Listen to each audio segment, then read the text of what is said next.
deep in the wilderness, where cell towers don't reach and the nearest neighbor is miles away. Something sinister lurks in the shadows of America's most isolated cabins. Tonight, we're diving into 11 documented cases that will make you think twice about that peaceful weekend retreat. From the Montana mountains, where security cameras captured something living in the walls, to the Canadian Rockies, where ham radio operators received transmissions from a cabin that was already empty. Each story will leave you questioning what really happens when civilization disappears behind you.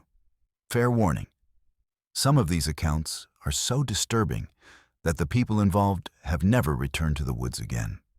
Let's move to our first story. Our first case takes us to Pine Ridge, Montana, in March of 2019, where what started as a romantic getaway for Harper and Mason Williams became a nightmare that still haunts them today. I spoke with Harper directly over the phone last month, and her voice still trembles when she recalls those 3 days that changed how she views privacy, safety, and trust forever. This isn't just a story about a stalker.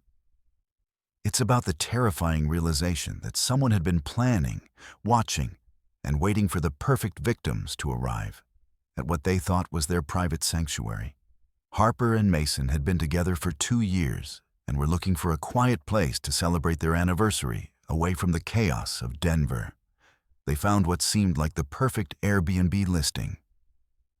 A beautifully renovated log cabin nestled in the Bitterroot Mountains, surrounded by towering pines and complete isolation. The photos showed a cozy interior with a stone fireplace, modern amenities, and floor-to-ceiling windows that offered breathtaking views of the wilderness. The host, listed as David M., had 5-star reviews spanning back 3 years, with guests consistently praising the property's cleanliness, amenities, and the host's responsiveness. The cabin was located 14 miles from the nearest town on a private dirt road, accessible only by 4-wheel drive during the winter months.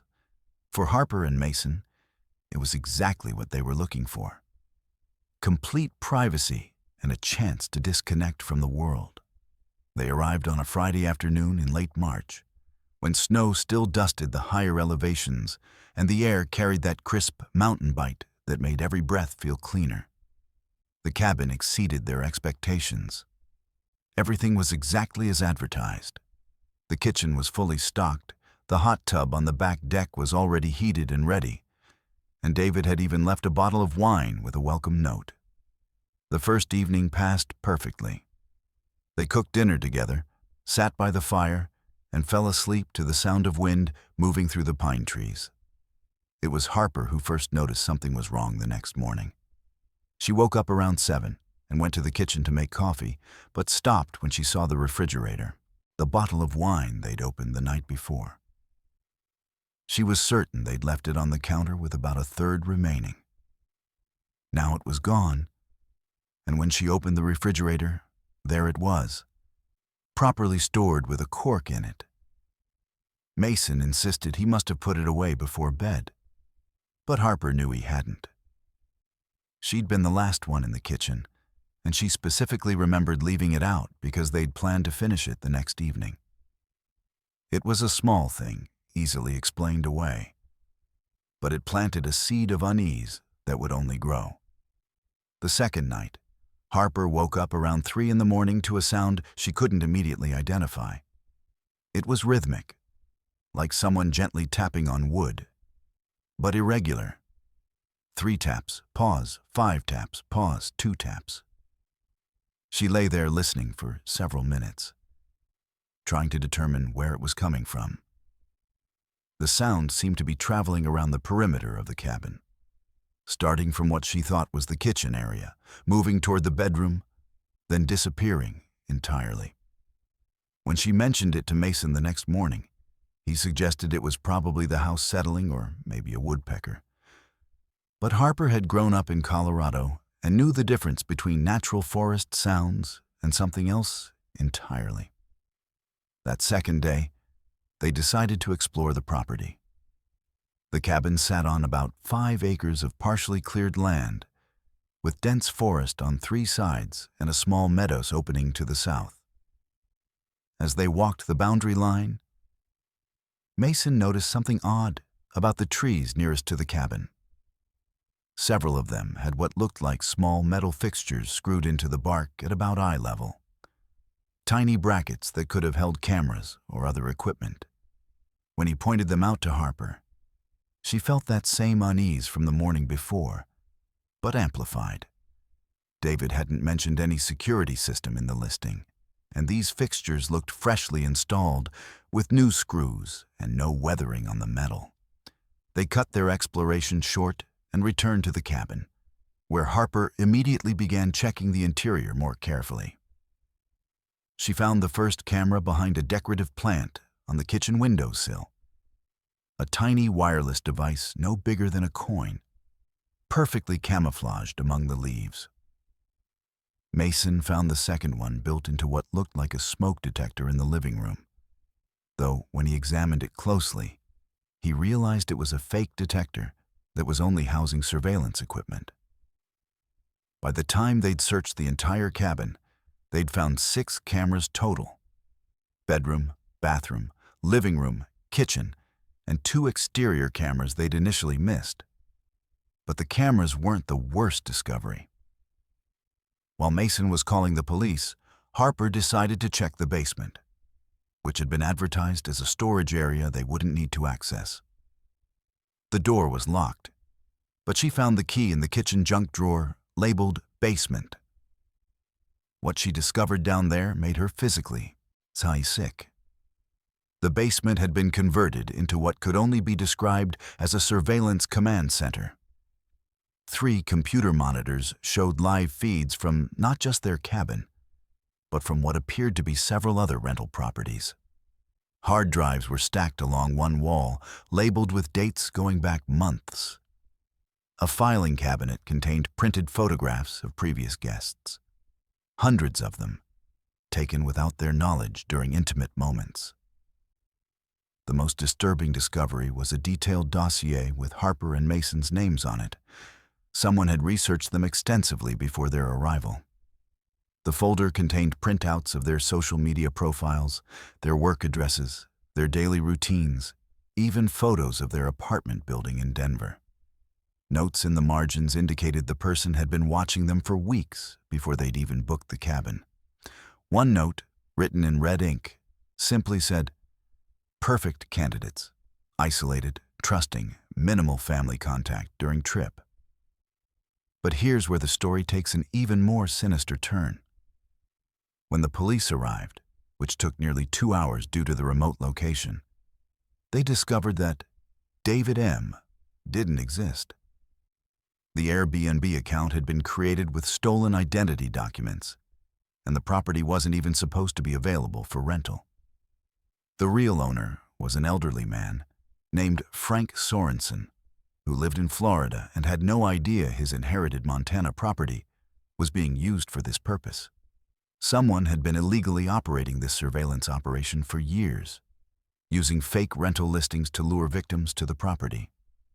The basement also contained evidence that suggested Harper and Mason weren't the first victims to discover the setup.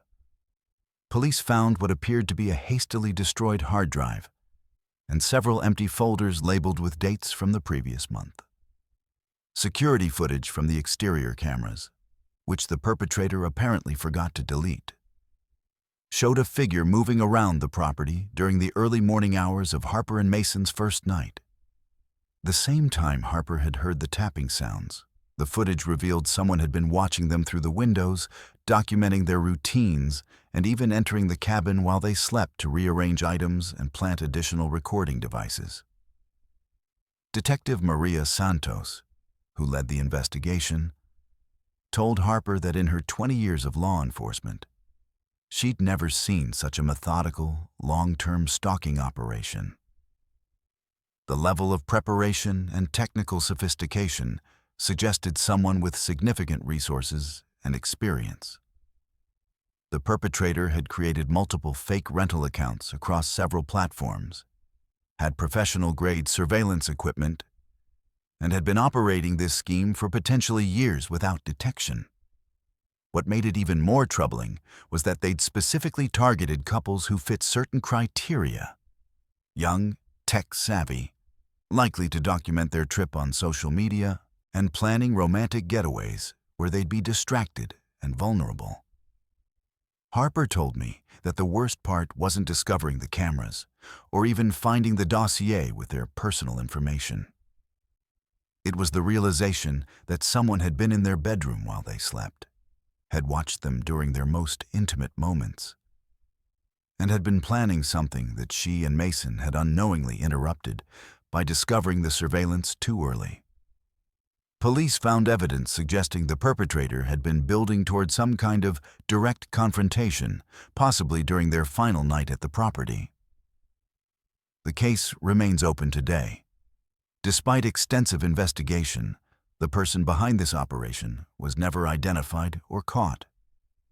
The property has been seized as evidence, but authorities suspect similar operations may be running at other remote rental properties across the Mountain West. Harper and Mason have never returned to Montana, and Harper admits she can no longer stay in any remote rental property without conducting her own thorough search for surveillance equipment first. What makes this case particularly disturbing is how it highlights the vulnerability we accept when we seek isolation and privacy. The very things that made the cabin attractive to Harper and Mason, the remoteness, the privacy, the lack of neighbors, were exactly what made them perfect targets for someone who had turned hospitality into a hunting ground. Let's move to our second story. Our second case takes us back to August of 1987, to the dense wilderness of Mendocino National Forest in Northern California, where what park rangers discovered at an isolated cabin has never been satisfactorily explained, despite decades of investigation and multiple theories from experts in fields ranging from psychology to atmospheric science. This isn't a case about what someone did. It's about what appears to be impossible, documented by multiple witnesses and preserved in official Park Service records that I was able to access through a Freedom of Information Act request filed last year. Ranger Thomas Kellerman had been patrolling the backcountry trails of Mendocino National Forest for 12 years when he made the discovery that would define the remainder of his career and haunt him long after his retirement. On August 15, 1987, Kellerman was conducting a routine patrol along the remote northern section of the forest, checking on registered campsites and ensuring compliance with fire regulations during what had been an unusually dry summer. The area he was patrolling was accessible only by foot or horseback, located roughly 18 miles from the nearest road and 43 miles from the small town of Covelo. Around 2:30 in the afternoon, Kellerman came across a small log cabin that wasn't supposed to exist according to his maps. The structure appeared to be privately owned, but was located within the boundaries of National Forest land, which should have made its presence illegal. As he approached to investigate, he noticed smoke rising from the chimney and could smell what he later described as Sunday dinner cooking. Roasted meat and vegetables with herbs that reminded him of his grandmother's kitchen. The cabin appeared well maintained, with a small vegetable garden showing signs of recent tending and firewood neatly stacked along the exterior wall. Kellerman knocked on the door and called out, identifying himself as a park ranger, but received no response. The windows were covered with curtains from the inside, making it impossible to see into the cabin, but he could hear what sounded like a radio playing softly and the occasional creak of footsteps on wooden floors.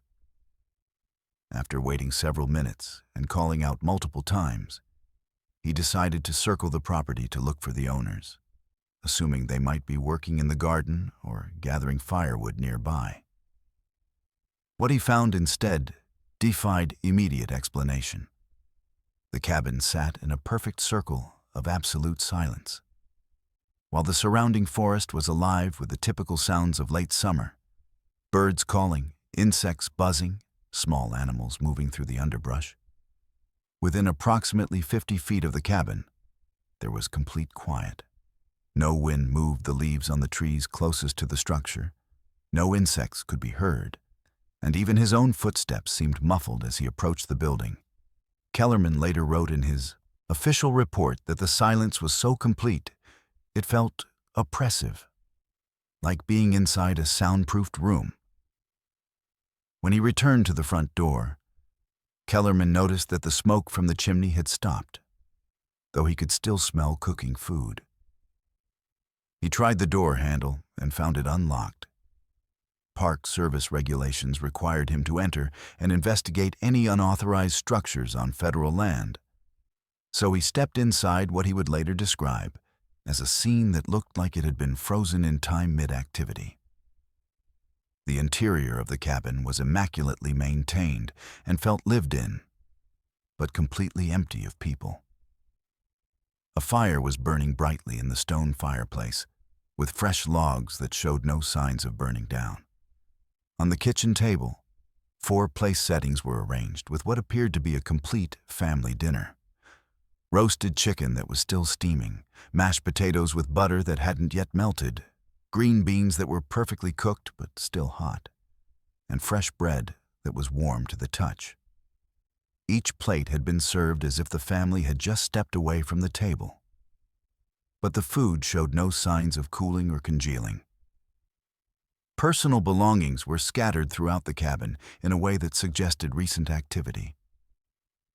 In the living room, a book lay open on the arm of a chair with reading glasses beside it, as if someone had just looked up from reading. A child's coloring book was open on the floor with crayons scattered around it, and one crayon, a red one, appeared to have been dropped mid-stroke, leaving an incomplete circle on the page. In the kitchen, coffee was still brewing in a percolator, and when Kellerman tested it, the coffee was perfectly hot and fresh. The bedrooms told the same story. 2 children's beds were unmade, as if the occupants had just gotten up for the day. Clothes were laid out on one bed, as if someone had been selecting an outfit. In the master bedroom, the bed was neatly made, but a woman's jewelry box was open with several pieces laid out on the dresser, and a man's watch sat beside a water glass that was still full and showed no dust or settling.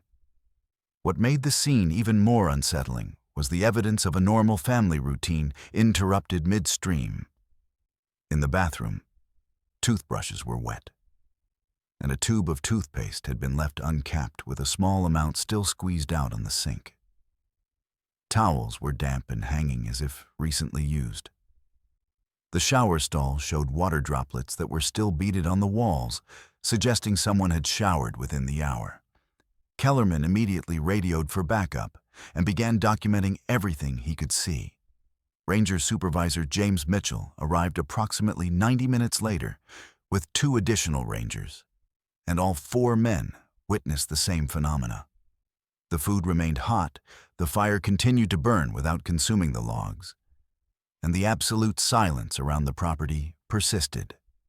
Mitchell later wrote in his supplementary report that he had never encountered anything like it in 23 years of Park Service work. The Rangers began a systematic search of the property and surrounding area, looking for any sign of the family that clearly lived in the cabin. They found evidence of recent activity everywhere. Fresh tire tracks leading to and from the cabin, footprints around the property that appeared to have been made within hours, and even fresh garbage in a can outside the back door that included that morning's breakfast dishes. But there were no footprints leading away from the cabin, no sign that anyone had left the property on foot, and no indication of where a family of 4 could have disappeared to in the middle of preparing and eating a meal. The search expanded over the following days to include helicopter sweeps, search dogs, and volunteers from the local community. The missing family was identified through personal items in the cabin as the Hendersons: Robert, age 34, his wife Patricia, age 31, and their children Emma, age 8, and David, age 5. The family had been renting the cabin from a private owner who had grandfathered rights to the property from before the land became part of the national forest. According to the owner, an elderly man named Carl Voss, who lived in San Francisco, the Hendersons had rented the cabin for 2 weeks and were scheduled to check out the following Sunday. Voss confirmed that he had spoken with Robert Henderson by phone just 3 days before the discovery, and everything had seemed normal. The family had been enjoying their vacation. The children were having fun exploring the woods, and they were planning to stay for the full 2 weeks. There had been no mention of any problems, concerns, or plans to leave early. What made the case even more puzzling was the forensic evidence, or rather, the lack thereof. When crime scene investigators arrived from the state police, they found no signs of struggle, no evidence of foul play, and no indication that the family had been forced to leave against their will. All of their belongings remained in the cabin, including wallets with cash and credit cards, car keys, and suitcases that were still packed as if they planned to stay for the remainder of their vacation. The family's car was found parked behind the cabin exactly where it should be, with no mechanical problems and a nearly full tank of gas. The most disturbing discovery came when investigators examined the cabin more closely. Every clock in the house, and there were 7 of them, had stopped at exactly 1:47 p.m. on August 15th. The battery-powered clocks had functional batteries, the wind-up clocks were properly wound, and even the electric clocks showed the same time, despite the fact that the cabin's power came from a generator that was still running normally. When investigators reset the clocks, they began keeping accurate time immediately. Dr. Sarah Chen, a forensic psychologist brought in to consult on the case, noted several anomalies that couldn't be explained by conventional disappearance scenarios. The positioning of personal items suggested that each family member had been engaged in normal activities when whatever happened occurred. There were no signs of panic, no evidence that anyone had tried to gather belongings or prepared to leave quickly, and no indication that the family had received any kind of warning or threat that might have caused them to flee. The case generated significant media attention and numerous theories.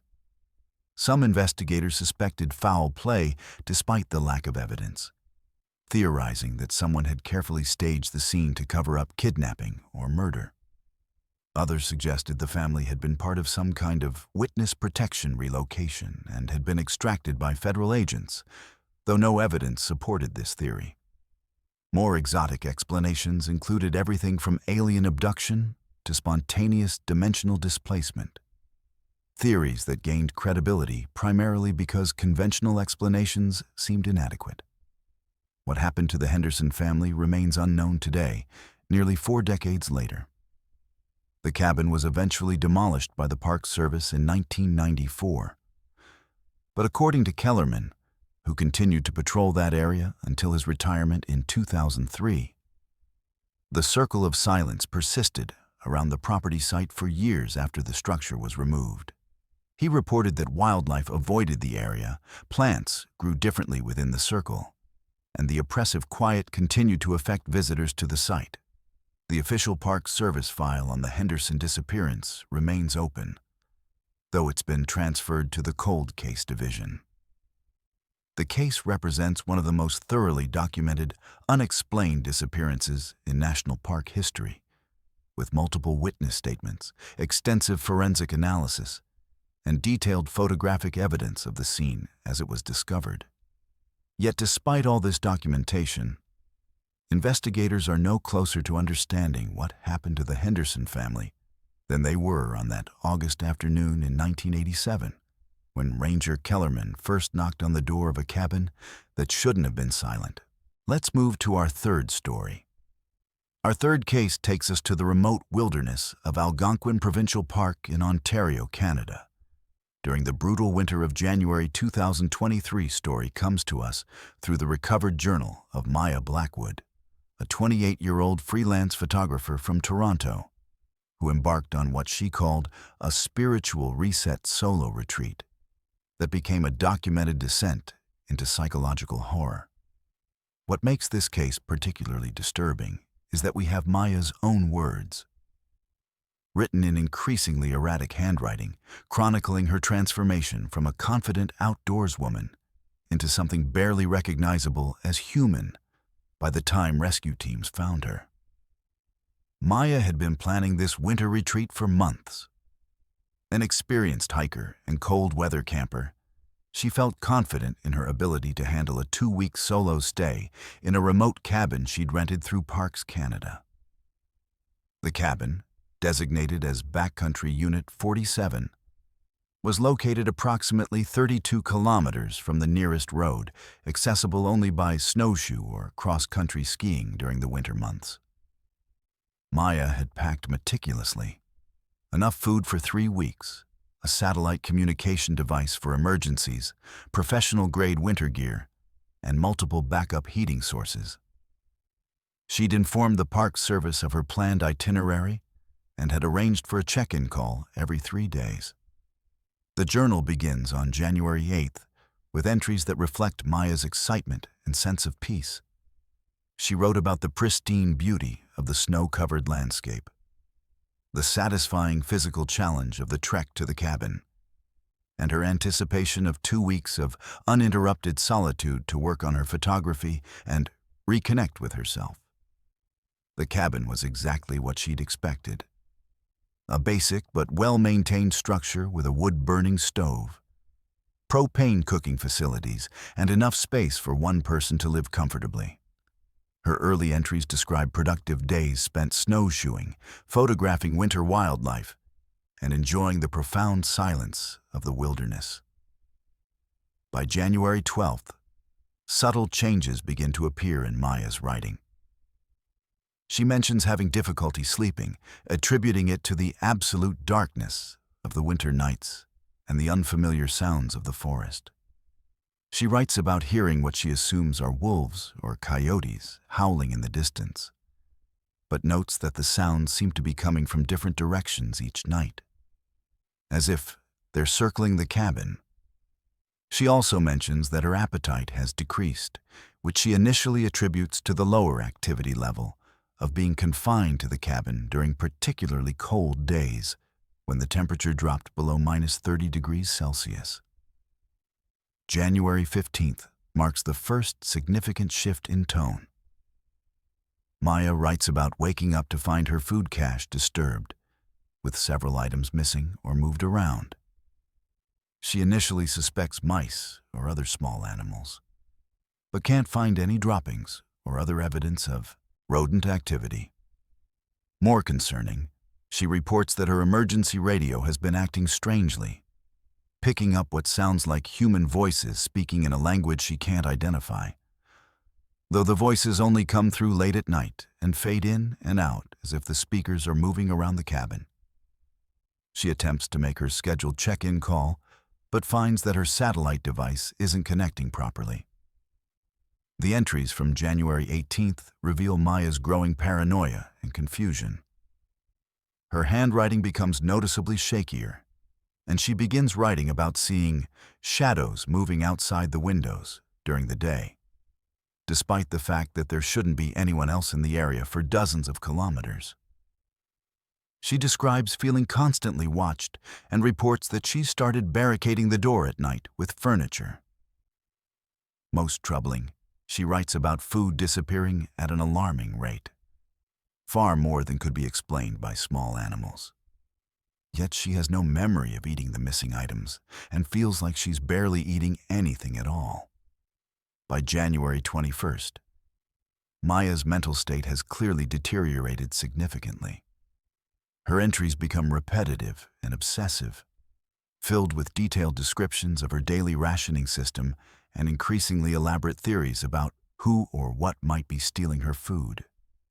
She writes about setting traps and staying awake all night to catch the thief, but always falls asleep before dawn and wakes to find more food missing.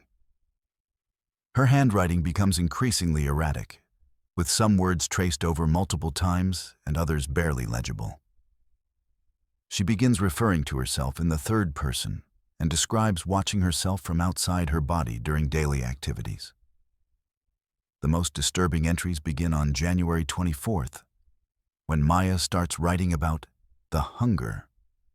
She describes a gnawing, constant sensation that food cannot satisfy, no matter how much she eats. Yet simultaneously, she reports that she can barely force herself to consume even small amounts of food, as if her body is rejecting nourishment. She begins writing about dreams where she's hunting and eating raw meat. Dreams so vivid that she wakes with the taste of blood in her mouth. She describes feeling stronger and more alert during these episodes, as if the imagined consumption is somehow more satisfying than actual food. January 27th's entry is written in what appears to be a different handwriting entirely. Still Maya's, but more primitive, with letters that look almost carved into the paper rather than written. She describes hearing voices calling to her from the forest, voices that sound like her own, but are speaking words she doesn't remember saying. She writes about an overwhelming urge to go outside and join the hunt, though she can't explain what this means. Most chilling, she describes looking in the mirror and not recognizing the person staring back at her. Someone with hollow eyes, protruding bones, and teeth that seem sharper than they should be. The final legible entry, dated January 30th, is barely coherent.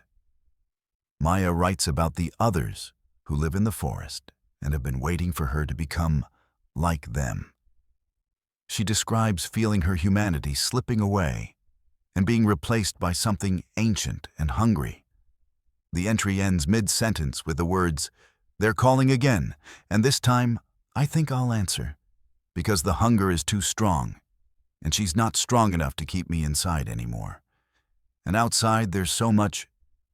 The rest of the page is covered with scratches and marks that might be letters, but are impossible to read. Maya was found on February 2nd by a Parks Canada search and rescue team that had been dispatched when she failed to make her scheduled check-in calls. The rescue team, led by veteran park warden Derek Thompson, later described finding Maya in a state unlike anything they'd encountered in decades of wilderness rescue operations. She was discovered approximately 800 meters from the cabin, barely clothed despite the sub-zero temperatures, and appeared to have been surviving outdoors for several days.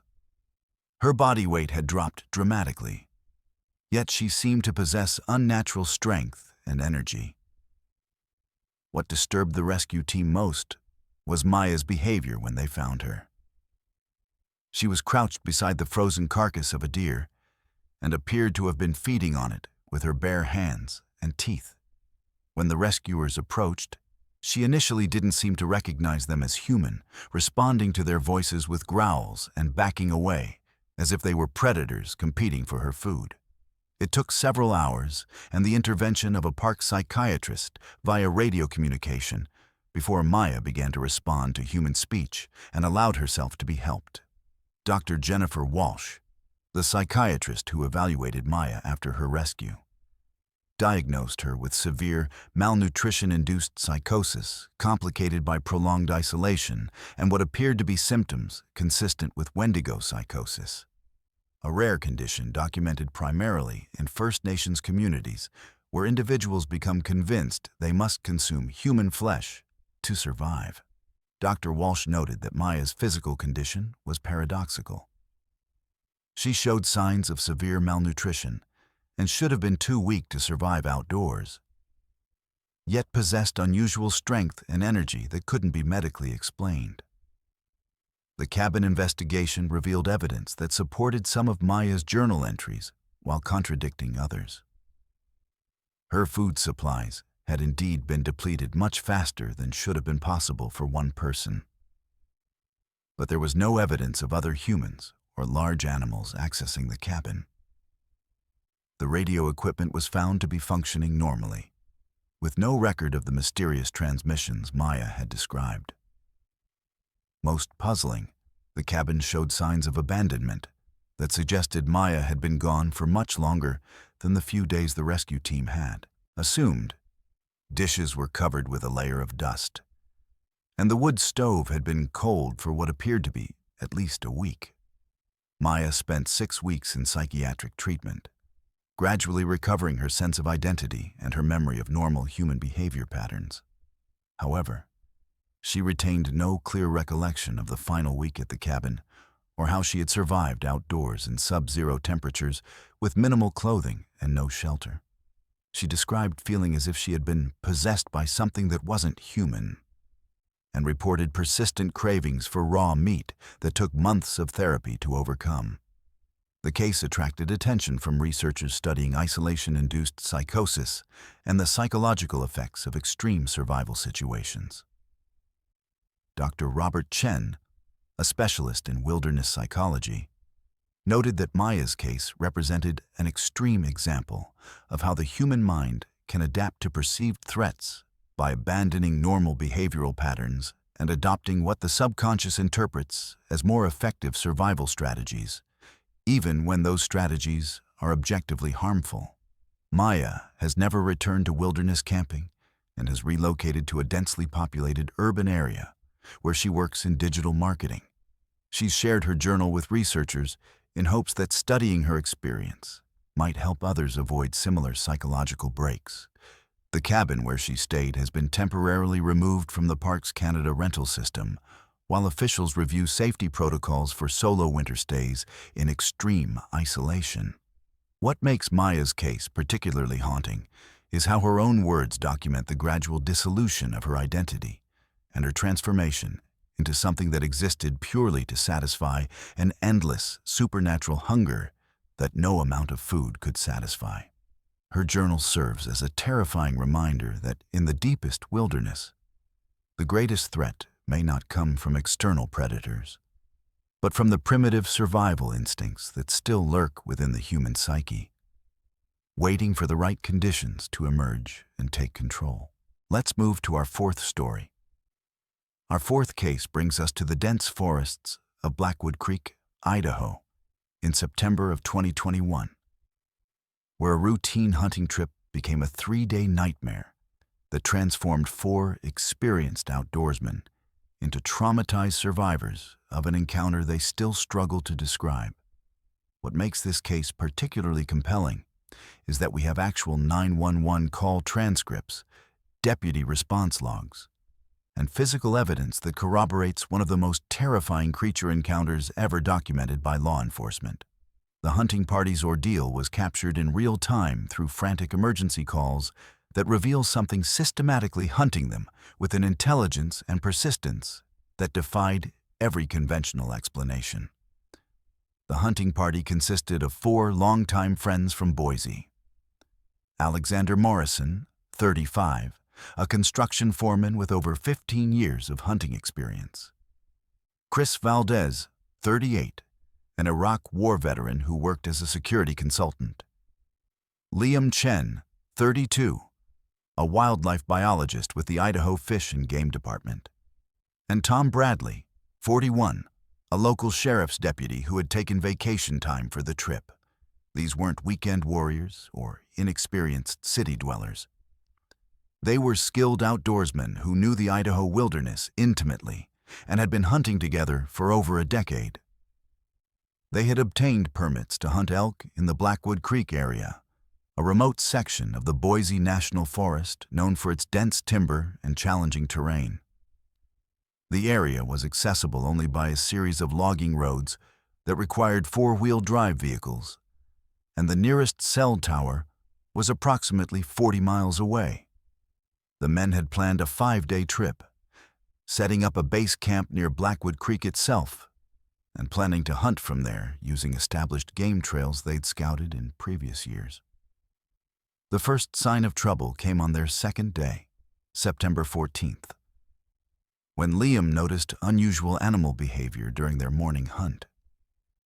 As a wildlife biologist, Liam was trained to observe and interpret animal behavior patterns, and what he was seeing didn't match any normal ecosystem activity. Birds were completely absent from large sections of forest, yet there were no signs of predator activity that would explain their absence. More disturbing, They found several deer carcasses that appeared to have been killed recently, but not by any predator Liam could identify. The deer showed massive trauma wounds, as if they'd been killed by something with incredible strength. But the killing seemed purposeless. The meat was left untouched, and the wounds were too large and irregular to match any known predator species in Idaho. Alexander first saw the creature late that afternoon while hunting alone about half a mile from their base camp.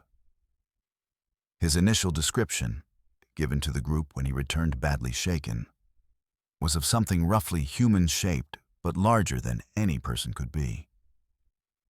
At least 8 feet tall and covered in dark, matted hair. What disturbed Alexander most wasn't the creature's size, but its behavior. It hadn't fled when it saw him, as any normal animal would. Instead, it had studied him with what Alexander described as intelligent curiosity, tilting its head and observing his movements as if it were learning about him. When Alexander raised his rifle, the creature had melted back into the trees with a fluid, silent movement that seemed impossible for something so large. The group decided to pack up and leave immediately. But when they reached their vehicles, they discovered that all 4 trucks had been systematically disabled. Brake lines had been cut with what appeared to be claws. Tires had been shredded, and engine components had been torn out with incredible force. What made the situation even more ominous was the evidence of intelligence behind the sabotage. Whoever or whatever had disabled the vehicles had known exactly which components to target to make the trucks completely inoperable.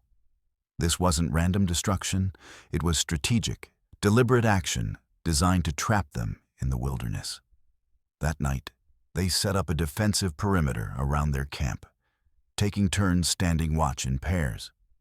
Tom, with his law enforcement background, organized them into a formal security rotation and established emergency procedures. They had a satellite phone for emergencies, but the mountainous terrain made getting a clear signal difficult, requiring them to move to higher elevation for communication attempts. Around 11 p.m., Chris and Alexander were on watch when they heard the first sounds that convinced them they were dealing with something far more dangerous than a single creature. The sounds came from multiple directions simultaneously. Deep, guttural calls that seemed to be some form of communication between several entities surrounding their camp. Chris, drawing on his military experience, recognized the pattern as tactical coordination. The calls would start from one direction, receive responses from 2 or 3 other positions, then shift to a new pattern of locations. Whatever was out there was not only intelligent, but was working as an organized group, systematically encircling their position and communicating about their observations and plans. The first 911 call was made at 11:47 p.m. on September 14th. Tom managed to get a signal by climbing a nearby ridge and called his own department's emergency line. The recording, which I obtained through a public records request, captures Tom's professional composure beginning to crack as he describes their situation to dispatcher Carol Jensen. "This is Deputy Tom Bradley, badge number 4471. I'm calling from Blackwood Creek hunting area with 3 civilians. We have an emergency situation. Unknown entities have disabled our vehicles and are currently surrounding our position. I need immediate backup and emergency evacuation." What followed was nearly 3 hours of calls between Tom and various law enforcement agencies as he tried to convince someone to take their situation seriously. The initial response was skeptical. Dispatchers assumed they were dealing with either a prank call or hunters who had damaged their own vehicles and were embarrassed to admit it. It wasn't until Tom provided his badge number and department supervisors confirmed his identity that anyone began treating the calls as legitimate emergencies requiring response. The second night, September 15th, brought escalated activity from whatever was stalking them. The creatures, and by this point, all 4 men were convinced they were dealing with multiple entities, began testing their defenses more aggressively. Large rocks were thrown into their camp from the darkness beyond their firelight, landing with tremendous force that suggested incredible throwing strength. Trees around their perimeter began shaking violently, as if something massive was climbing through the branches and deliberately making noise to terrorize them. Liam made the most disturbing discovery during his watch shift, around 3 a.m. Using night vision binoculars he'd brought for wildlife observation, he spotted what appeared to be coordinated movement in the tree line. Multiple large shapes were positioning themselves at regular intervals around the camp, and their movements showed clear evidence of tactical planning. They would move into position, remain stationary for extended periods while apparently observing the camp, then relocate based on some form of silent communication. Liam counted at least 6 distinct entities, all roughly the same size and displaying the same unnaturally fluid movement patterns. The situation reached a crisis point on their 3rd night when the creatures began actively probing their defenses. Around midnight, something began systematically destroying their equipment that was outside their immediate defensive perimeter. Their hunting gear was torn apart, their food caches were scattered, and their emergency supplies were methodically destroyed with what appeared to be deliberate malice. The destruction wasn't random feeding behavior. It was psychological warfare designed to demoralize and weaken them. The most terrifying moment came when Tom was making another emergency call from the ridge. While he was describing their situation to a state police dispatcher, he suddenly went silent for nearly 30 seconds. When he resumed speaking, his voice was barely a whisper. "There's one right behind me. It's been listening to everything I've said. Oh God, it knows we've called for help." The call ended abruptly, and when Tom returned to camp 20 minutes later, he was nearly catatonic with fear. Tom later described the encounter to investigators. The creature had approached him silently while he was focused on the phone call and had stood approximately 10 feet away, apparently listening to his conversation with authorities, when Tom finally noticed it. The creature didn't flee or attack. Instead, it had stared at him with what Tom described as human-like intelligence for nearly a full minute before turning and walking away with deliberate, measured steps. The message was clear: they were being studied, and their attempts to call for help were being monitored and evaluated.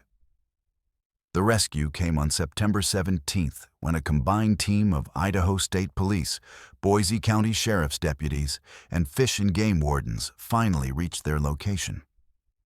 The response team, led by Sergeant Mariah Rodriguez, later filed reports describing physical evidence that supported the hunters' accounts. Trees around the campsite showed claw marks at heights exceeding 10 feet, gouged so deeply into the bark that they appeared to have been made by something with incredible strength. Ground impressions suggested bipedal creatures with foot sizes significantly larger than human, and the pattern of movements indicated multiple entities working in coordination. Most compelling was the evidence of intelligence behind the encounter. The disabled vehicles showed signs of systematic sabotage that required understanding of mechanical systems. The pattern of psychological harassment suggested entities capable of long-term planning and emotional manipulation. Dr. Sarah Mitchell, a primatologist consulted by the Idaho Fish and Game Department, noted that the described behavior patterns indicated intelligence levels far exceeding any known North American wildlife species. All 4 hunters underwent psychological evaluation following their rescue, and their accounts remained consistent across multiple interviews with different investigators. Alexander left Idaho permanently, relocating to Phoenix, where he works in an office environment and refuses to discuss the incident. Chris has been diagnosed with PTSD related to the encounter and requires ongoing therapy. Liam transferred to a desk job with Fish and Game and no longer conducts field research. Tom returned to duty, but requested assignment to urban patrol areas and has never returned to wilderness areas. The Blackwood Creek area was temporarily closed to hunting and camping following the incident, though it has since reopened with enhanced safety protocols. However, the Idaho Fish and Game Department now requires all hunters in the area to carry satellite communication devices and to check in every 12 hours. Several subsequent hunting parties have reported unusual activity in the same general area, though none have experienced encounters as prolonged or intensive as the September 2021 incident. What makes this case particularly credible is the combination of multiple witness testimony, physical evidence, recorded emergency communications, and the professional backgrounds of the witnesses themselves. These weren't people prone to fantasy or exaggeration. They were experienced outdoorsmen, including a law enforcement officer and a wildlife biologist, who encountered something that challenged their understanding of what exists in North American wilderness areas. The systematic, intelligent behavior they described suggests entities capable of complex planning, tool use, and psychological manipulation. Characteristics that don't match any known wildlife species, but align disturbingly well with accounts of similar encounters from other remote wilderness areas across the Pacific Northwest. Let's move to our fifth story. Our fifth case brings us into the digital age of horror, taking place in October of 2022 in the Blue Ridge Mountains of Virginia, where what started as a social media influencer's attempt to document a peaceful cabin retreat became a terrifying demonstration of how modern technology can be weaponized by someone with malicious intent and intimate knowledge of their victim's life. This story belongs to Evelyn Rodriguez, a lifestyle and travel influencer with over 200,000 followers across Instagram, TikTok, and YouTube, who discovered that her digital footprint had made her the perfect target for someone who turned her own content creation into a psychological weapon. Evelyn had built her social media presence around authentic lifestyle content, sharing her daily routines, travel experiences, and personal reflections with an audience that appreciated her genuine, unfiltered approach to content creation. Unlike many influencers who carefully curated their online personas, Evelyn prided herself on showing the real, sometimes messy aspects of her life. She regularly went live on Instagram to chat with followers while cooking dinner, shared unedited photos from her travels, and maintained what she believed was a healthy boundary between her online presence and her private life. When Evelyn decided to book a week-long solo retreat at a remote cabin in Shenandoah National Park, she saw it as the perfect opportunity to create content around digital detox and self-care. The cabin she selected was located approximately 15 miles from the nearest town of Luray, accessible by a winding mountain road that required careful navigation even in good weather. The property was owned by a local family who had been renting it through various platforms for several years, and Evelyn had chosen it specifically because of its rustic charm and complete isolation from the distractions of urban life. She planned to document her journey toward mindfulness and reconnection with nature, while still maintaining her content schedule through pre-recorded posts and occasional live streams when the internet connection allowed. Evelyn arrived at the cabin on October 3rd and immediately began creating content about her retreat experience. Her first Instagram post showed her unpacking in the cozy living room, with natural lighting streaming through large windows that offered panoramic views of the surrounding mountains. She posted stories about her evening routine, shared a time-lapse of herself preparing a simple dinner, and went live on Instagram to show her followers the stunning sunset from the cabin's wraparound porch. Everything seemed perfect for the peaceful, rejuvenating experience she had planned to share with her audience. The first sign of something wrong came on her second day, when Evelyn noticed that someone had created what appeared to be mirror accounts of her social media profiles. These fake accounts had usernames almost identical to hers, with slight variations that would be difficult to notice at first glance. More disturbing, these fake accounts were posting content that exactly matched her posts from the cabin, but with subtle differences that made her feel deeply unsettled.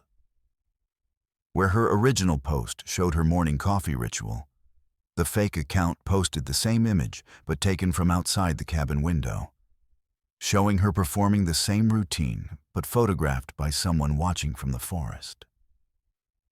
Initially, Evelyn assumed she was dealing with a typical case of account impersonation, something many influencers faced. She reported the fake accounts to the platforms and posted warnings to her followers about the impersonation attempts. However, as she continued documenting her retreat, the fake accounts continued to post parallel content that became increasingly impossible to explain through normal means.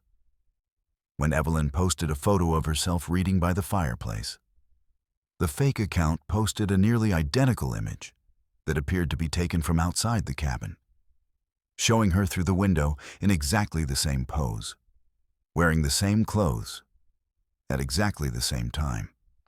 The situation escalated dramatically on October 5th when Evelyn decided to do a live stream to address the fake accounts directly. She set up her camera on the kitchen counter and began streaming to her followers, explaining the impersonation situation and asking for their help in reporting the fake profiles. Approximately 10 minutes into the live stream, viewers in the chat began alerting her to something disturbing happening on the fake accounts. In real time, as Evelyn was streaming live from inside the cabin, the fake accounts were posting stories and going live themselves, showing her exact same live stream but filmed from outside the cabin through the kitchen window. Evelyn's terror was captured live as she realized that someone was outside the cabin, watching her through the windows and broadcasting their own version of her content in real time. The parallel live streams showed her from multiple angles, through the kitchen window, through the living room windows, and from positions that suggested the person outside was moving around the cabin's perimeter while she was streaming.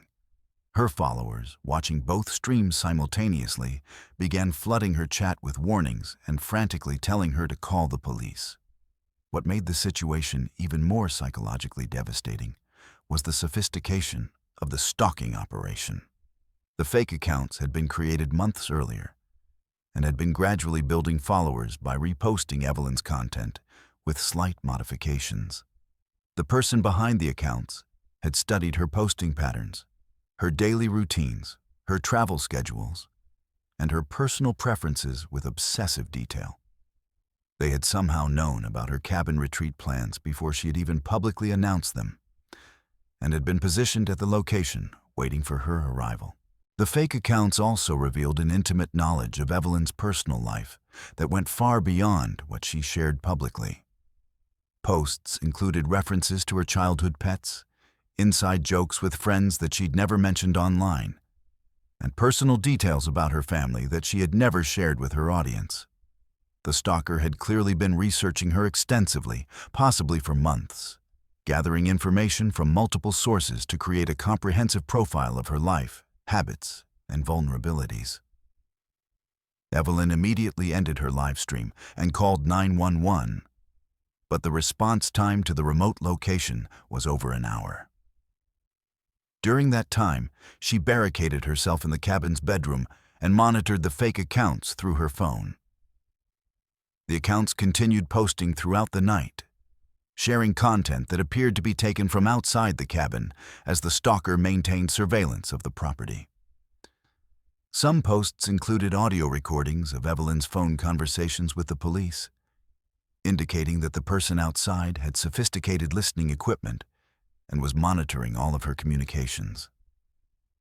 The most disturbing posts came after midnight, when the fake accounts began sharing content that predicted Evelyn's actions before she made them. A post would appear saying, "She's going to check the front door now." And seconds later, Evelyn would feel compelled to check the door locks. Another post stated, "She's going to look out the bedroom window in 3 minutes." And despite her efforts to avoid doing exactly that, she found herself drawn to peek through the curtains at the predicted time. The stalkers seemed to understand her psychological responses well enough to predict her behavior with unnerving accuracy. When Virginia State Police finally arrived, led by Trooper Michael Chen, they found evidence of an elaborate surveillance operation that had been in place for several days before Evelyn's arrival. The area around the cabin was littered with high-tech surveillance equipment, including trail cameras, wireless microphones, and signal boosters that had been used to monitor the cabin and maintain internet connectivity for the real-time posting operation. The sophistication of the setup suggested someone with significant technical expertise and financial resources. The investigation revealed that the stalker had been tracking Evelyn's location through multiple methods, including analyzing metadata from her photos, monitoring her credit card transactions, and possibly accessing her travel booking information through data breaches.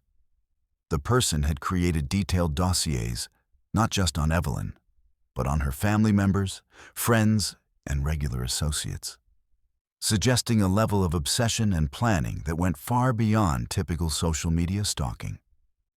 Digital forensics expert Dr. Sarah Williams, who was brought in to analyze the fake accounts and their posting patterns, discovered that the operation had been running for over 8 months. The stalker had been creating parallel content for nearly everything Evelyn posted, building what Dr. Williams described as a shadow digital identity that mirrored Evelyn's online presence with disturbing precision. The technical skill required to maintain real-time parallel posting, coordinate multiple fake accounts, and manage the surveillance equipment simultaneously indicated someone with professional-level expertise in digital systems and social media manipulation. The psychological impact on Evelyn was severe and lasting. She discovered that her sense of privacy had been completely violated for months without her knowledge. Every personal moment she thought she was sharing authentically with her audience had been watched, recorded, and replicated by someone who had turned her own content creation process into a form of psychological torture. The stalker had weaponized her genuine desire to connect with her audience, using her openness and authenticity against her in the most invasive way possible. Despite extensive investigation by both state and federal authorities, the person responsible for the stalking operation was never identified. The fake accounts were shut down, but new ones appeared periodically with similar content and posting patterns, suggesting that the stalker continued monitoring Evelyn's activities. The technical sophistication of the operation and the resources required to maintain it suggested either an individual with significant technical expertise and financial means, or possibly a coordinated group effort. Evelyn took a 6-month hiatus from social media following the incident and has since dramatically changed her approach to content creation. She no longer shares real-time location information, avoids posting about travel plans until after she's returned home, and has hired a digital security consultant to monitor for fake accounts and unauthorized use of her content.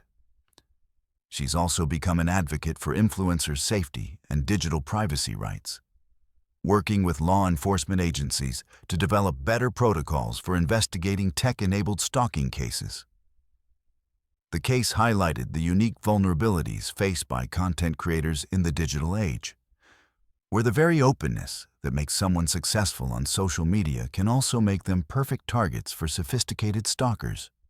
It also demonstrated how modern technology can be used to turn a victim's own content creation into a weapon against them, blurring the lines between public and private life in ways that previous generations of stalkers could never have achieved.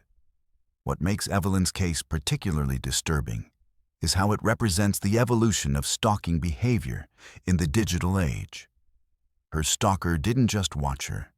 They created an elaborate parallel digital identity that allowed them to maintain constant, intimate surveillance, while also psychologically tormenting her through her own social media platforms. The case serves as a chilling reminder that in our interconnected world, the tools we use to share our lives can also be used by those who wish to control and terrorize us. Let's move to our 6th story. Our 6th case takes us into the realm of generational horror.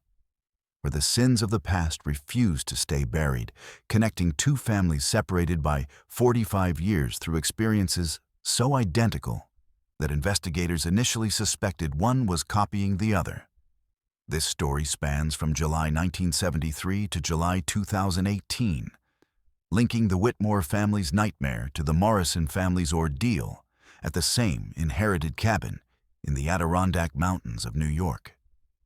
What makes this case extraordinary is not just the supernatural phenomena both families reported, but the documented evidence suggesting that whatever haunts this property specifically targets bloodlines, waiting patiently for each new generation to claim their inheritance.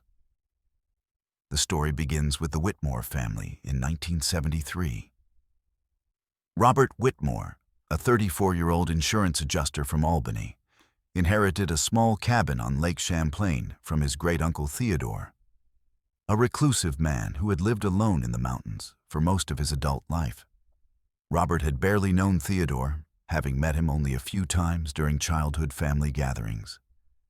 But the inheritance included not just the cabin, but also 40 acres of pristine lakefront property that represented significant value. Robert decided to take his wife Margaret and their two children, 8-year-old Susan and 5-year-old Michael, for a summer vacation to the property, both to introduce the family to their inheritance and to decide whether to keep the cabin or sell it. The cabin was rustic but well-maintained, a 2-bedroom log structure built in the 1920s with a stone foundation and a wraparound porch that offered stunning views of the lake. The property felt isolated but peaceful, surrounded by dense forest and accessible only by a narrow dirt road that wound through the mountains for several miles before reaching the nearest paved highway. Robert initially felt a sense of pride in owning such a beautiful piece of family history, and the first few days of their July vacation were exactly what the family had hoped for. Fishing, swimming, hiking, and enjoying the kind of simple pleasures that felt increasingly rare in their suburban Albany life. The first supernatural incident occurred on their 4th night, July 18th, when Susan woke the family by screaming that there were people in her room. Robert and Margaret rushed to the children's bedroom to find Susan pointing at an antique family photograph that hung on the wall, a formal portrait of what appeared to be a family from the early 1900s. Susan insisted that the people in the photograph had been moving, talking to each other, and staring at her while she tried to sleep. The photograph showed a stern-looking man, a woman in Victorian dress, and 3 children, all posed formally in front of what appeared to be the same cabin where the Whitmores were staying. Margaret initially dismissed Susan's claims as a nightmare, but when she examined the East-West photograph more closely, she noticed something that made her deeply uncomfortable. The family in the photograph bore an unmistakable resemblance to the Whitmores themselves. The man looked remarkably like Robert. The woman shared Margaret's facial structure and hair color, and the 3 children could have been siblings to Susan and Michael. The resemblance was so strong that it felt like looking at their own family portrait, but dressed in clothing from 70 years earlier. The incidents escalated over the following nights. Robert began experiencing vivid dreams where he was living in the cabin during a different time period, surrounded by people he didn't recognize, but who called him by name and treated him as if he belonged to their family. In these dreams, he was always the head of a household that included a wife and children who bore strong resemblances to Margaret, Susan, and Michael, but who lived in conditions that suggested the early 20th century. The dreams were so detailed and persistent that Robert began feeling more rested in the dream world than in his waking life. Margaret started finding objects around the cabin that hadn't been there when they arrived. Children's toys from the 1920s, women's clothing that fit her perfectly despite being decades out of style, and personal items like jewelry and books that seemed to belong to her even though she'd never seen them before. Most disturbing, She began experiencing episodes where she would catch her reflection in the cabin's antique mirrors and see herself dressed in period clothing, appearing to be living in the same cabin but during a different era. The children's experiences were perhaps the most unsettling. Susan and Michael began playing with invisible friends they claimed were other children who lived in the cabin. They would have elaborate conversations with these unseen playmates, and their behavior began changing to match what appeared to be the social norms and speech patterns of children from the early 1900s. Susan started speaking in more formal language and expressing knowledge about historical events and daily life practices that she couldn't have learned anywhere else. Michael began demonstrating skills like whittling and basic carpentry that no 5-year-old should have possessed. The family's vacation was cut short on July 23rd, when Robert found a family Bible in the cabin's attic that contained genealogical records dating back to the 1800s. The Bible documented multiple generations of the same family living in the cabin, and the family tree showed that Robert was indeed descended from the original owners. More chilling, the records indicated that every generation of the family had experienced what were described as spiritual visitations and ancestral guidance during their stays at the property. Several entries suggested that family members had been called home to the cabin during times of personal crisis or major life decisions.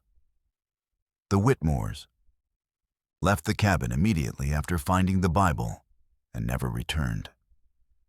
Robert sold the property within 6 months, and the family never discussed their experiences there publicly. However, Robert kept detailed notes about their stay, documenting the supernatural incidents and his research into the family history. These notes would prove crucial 45 years later when the property's new owners experienced nearly identical phenomena. In 2018, the cabin was purchased by David Morrison, a software engineer from New York City who had recently inherited a substantial sum from his grandmother's estate. David had been looking for a weekend retreat where he could work on personal programming projects while enjoying the peace of mountain life. The cabin had been through several owners since 1973, but none had reported supernatural activity, leading David to believe he was getting an excellent deal on a property that previous owners simply hadn't appreciated. David brought his wife Jennifer and their twins, 7-year-old Emma and 7-year-old Luke, to the cabin for what was intended to be a month-long summer retreat in July 2018. Like the Whitmores 45 years earlier, the Morrison family initially loved the property and felt a strong sense of connection to the cabin that seemed to exceed what they should have felt for a place they'd never visited before. The supernatural phenomena began on their 4th night, following exactly the same pattern as the Whitmore family's experiences. Emma woke the family by claiming that the people in the antique photograph were moving and talking. When Jennifer examined the photograph, she discovered that it now showed a different family, one that bore an unmistakable resemblance to the Morrisons themselves. The photograph appeared to be from the 1970s based on the clothing and style, and Jennifer realized with growing horror that she was looking at what appeared to be her own family, but photographed decades before any of them had been born. The dreams, the mysterious objects, the children's invisible friends, every element of the Whitmore family's experience repeated itself with the Morrisons, but with details that reflected their contemporary life rather than the 1970s setting.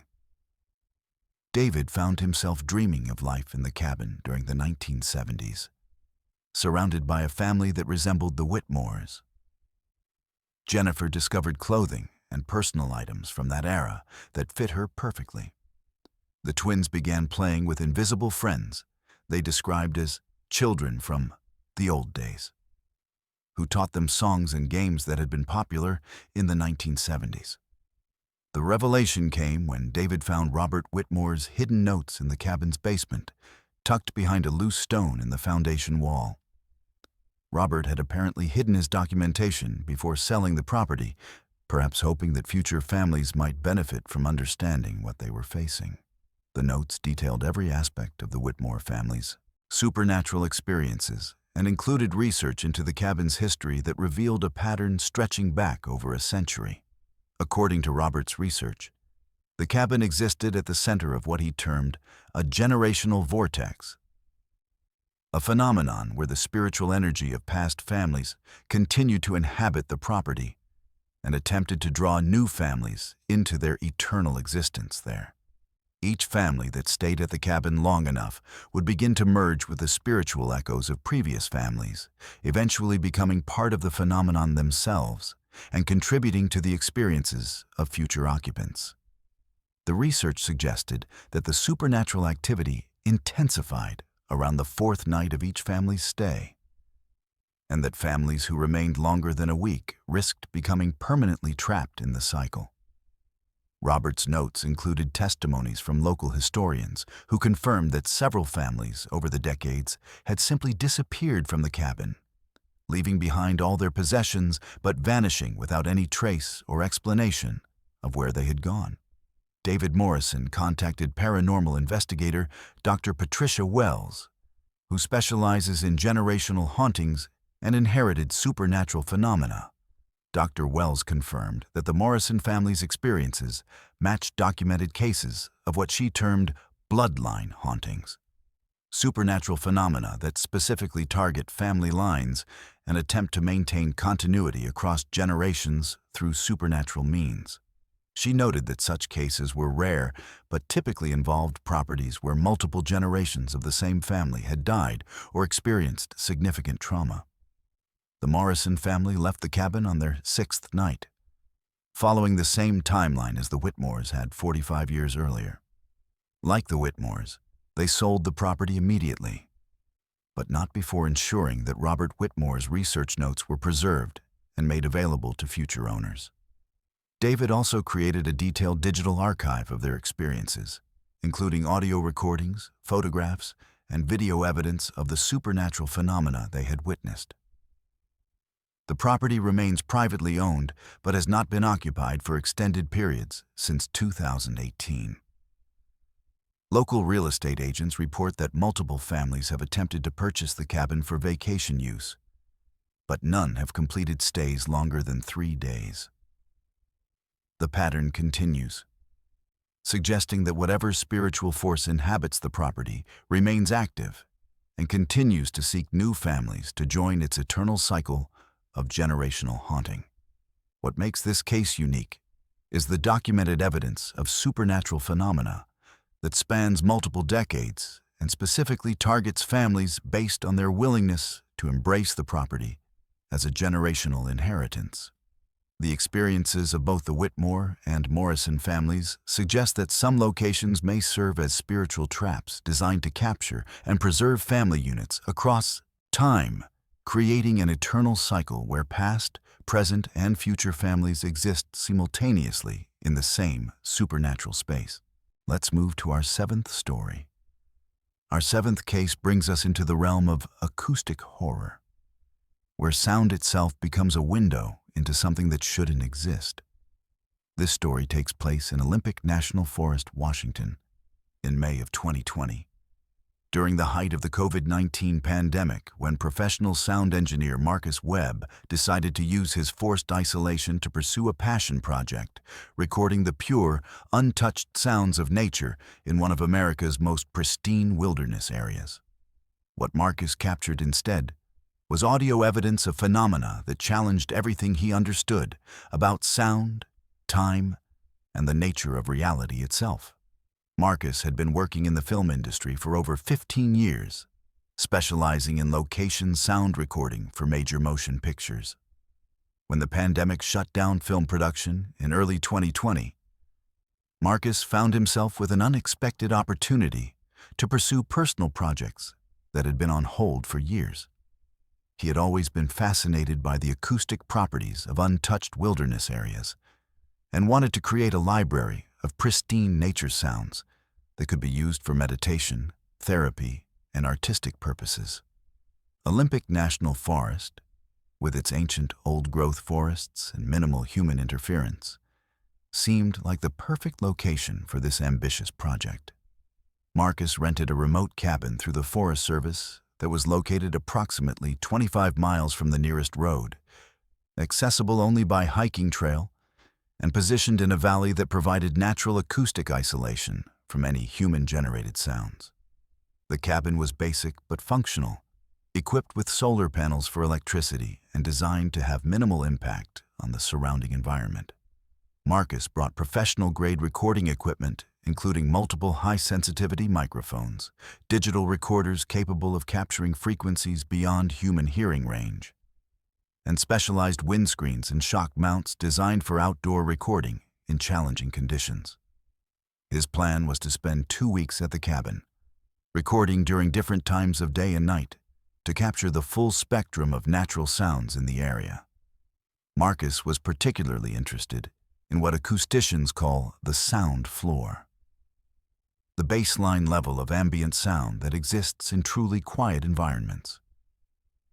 In most locations, this sound floor is dominated by human-generated noise, even when no obvious sources are present.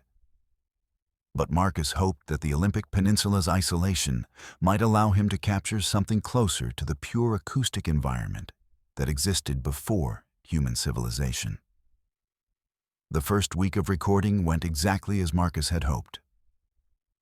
His equipment captured an incredible range of natural sounds, the subtle creaking of ancient trees, the complex layering of bird calls at different times of day, the acoustic properties of wind moving through various types of vegetation, and the delicate sounds of small animals moving through the forest floor.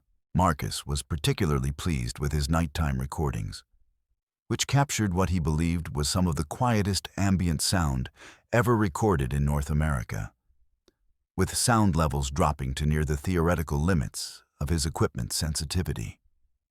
It was during his second week that Marcus began noticing anomalies in his recordings that initially seemed like equipment malfunctions, but eventually revealed something far more disturbing.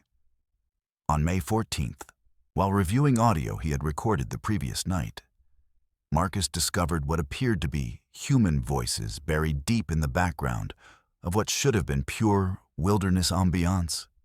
The voices were barely audible, requiring significant digital enhancement to isolate, and they seemed to be speaking English, but with unusual cadence and pronunciation that Marcus couldn't immediately identify. Marcus initially assumed he was hearing radio transmissions that his sensitive equipment was somehow picking up, despite the remote location and the fact that his recording setup was specifically designed to reject electromagnetic interference.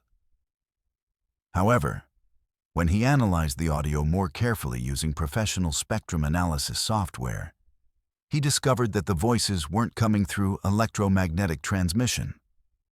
They were acoustic sounds, captured by his microphones as actual sound waves traveling through the air. Yet there was no identifiable source for the voices anywhere in the area. The content of the voices became more disturbing as Marcus continued his analysis. Using audio enhancement techniques he had learned in film work, Marcus was able to isolate and clarify the speech enough to transcribe portions of what was being said. The voices appeared to be having conversations about events that hadn't happened yet, with specific details about Marcus's own activities and plans that were accurate but shouldn't have been known to anyone else. One voice, which sounded like an older man, said clearly, "He's going to find the old trail marker tomorrow morning, the one that fell down in the storm 3 weeks ago." Marcus checked his planned recording schedule and realized he had indeed intended to explore a trail the next morning that he hadn't mentioned to anyone and hadn't written down anywhere. More unsettling. When Marcus hiked the trail the following day, he found an old wooden trail marker that had clearly fallen recently and was partially hidden by storm debris. Another voice, this one sounding like a younger woman, was heard saying, "The rain on Tuesday will force him to move the equipment inside, and that's when he'll discover the problem with the south-facing microphone." Marcus had been monitoring weather forecasts and knew that rain was predicted for Tuesday, but he had no idea there was any problem with his equipment. When the predicted rain arrived and Marcus moved his recording setup inside the cabin, he discovered that his south-facing microphone had developed an intermittent connection problem that was causing audio dropouts he hadn't previously noticed. As Marcus continued analyzing his recordings, he found more examples of voices discussing future events with impossible accuracy. The conversations seemed to be taking place in reverse chronological order. Voices would discuss events that would happen to Marcus in the coming days, then mention things that had happened in recent days, then reference events from his past. It was as if Marcus was hearing one side of conversations that were occurring outside the normal flow of time, with participants who had access to information about his entire timeline simultaneously. The most disturbing discovery came when Marcus began analyzing recordings made before he had heard any of the anomalous voices. When he enhanced audio from his first day at the cabin, he found voices discussing his arrival and predicting his reaction to finding the voices in his later recordings. One voice said, "When he finds us on Thursday, he'll think it's equipment malfunction first, then radio interference. He won't accept what he's actually hearing until he finds the conversation about the trail marker." Marcus realized he was listening to voices that had predicted his exact response to discovering them, recorded days before he had actually experienced that response. Marcus contacted Dr. Sarah Chen, an acoustic physicist at the University of Washington who specialized in anomalous sound phenomena. Dr. Chen was initially skeptical, but agreed to analyze Marcus's recordings after he sent her unenhanced samples. Her analysis confirmed that the voices were indeed acoustic phenomena rather than electromagnetic interference or equipment malfunction. More puzzling, spectral analysis revealed that the voices exhibited frequency characteristics that suggested they were being produced by normal human vocal cords. Yet there was no Doppler shift or distance attenuation that would be expected if the voices were coming from any specific location in the forest. Dr. Chen's report noted that the voices appeared to exist in what she termed acoustic isolation. They were present in the recordings, but showed none of the acoustic properties that would be expected if they were being produced by people actually present in the environment. The voices had no echo or reverberation despite the fact that the forest location should have produced significant acoustic reflections. They showed no frequency filtering that would result from traveling through air over distance. Most importantly, the voices maintained consistent volume and clarity regardless of which microphone had recorded them, even though Marcus's microphones were positioned hundreds of yards apart with different acoustic properties. The investigation took an even stranger turn when Dr. Chen discovered that similar anomalous voice recordings had been reported by researchers in the same general area of Olympic National Forest, dating back to the 1970s. Archives from the University of Washington's Acoustic Research Program contained reports from multiple scientific expeditions that had recorded unexplained human voices in various locations throughout the peninsula. In each case, the voices had demonstrated knowledge of future events and had spoken about the researchers' activities with impossible accuracy. Most disturbing was a 1987 recording made by a graduate student named David Park, who had been conducting thesis research on old-growth forest acoustics. Park's recordings contained voices discussing Marcus Webb by name and describing his 2020 recording project with specific details. Recorded 33 years before Marcus had even conceived of the project. The voices had predicted Marcus's arrival at the cabin, his equipment setup, and even the specific anomalies he would discover in his recordings. Marcus completed his 2-week stay despite the unsettling discoveries, but his final recordings contained increasingly disturbing content. The voices began discussing other people who would come to the area in future years, describing recording projects and research expeditions that hadn't been planned yet.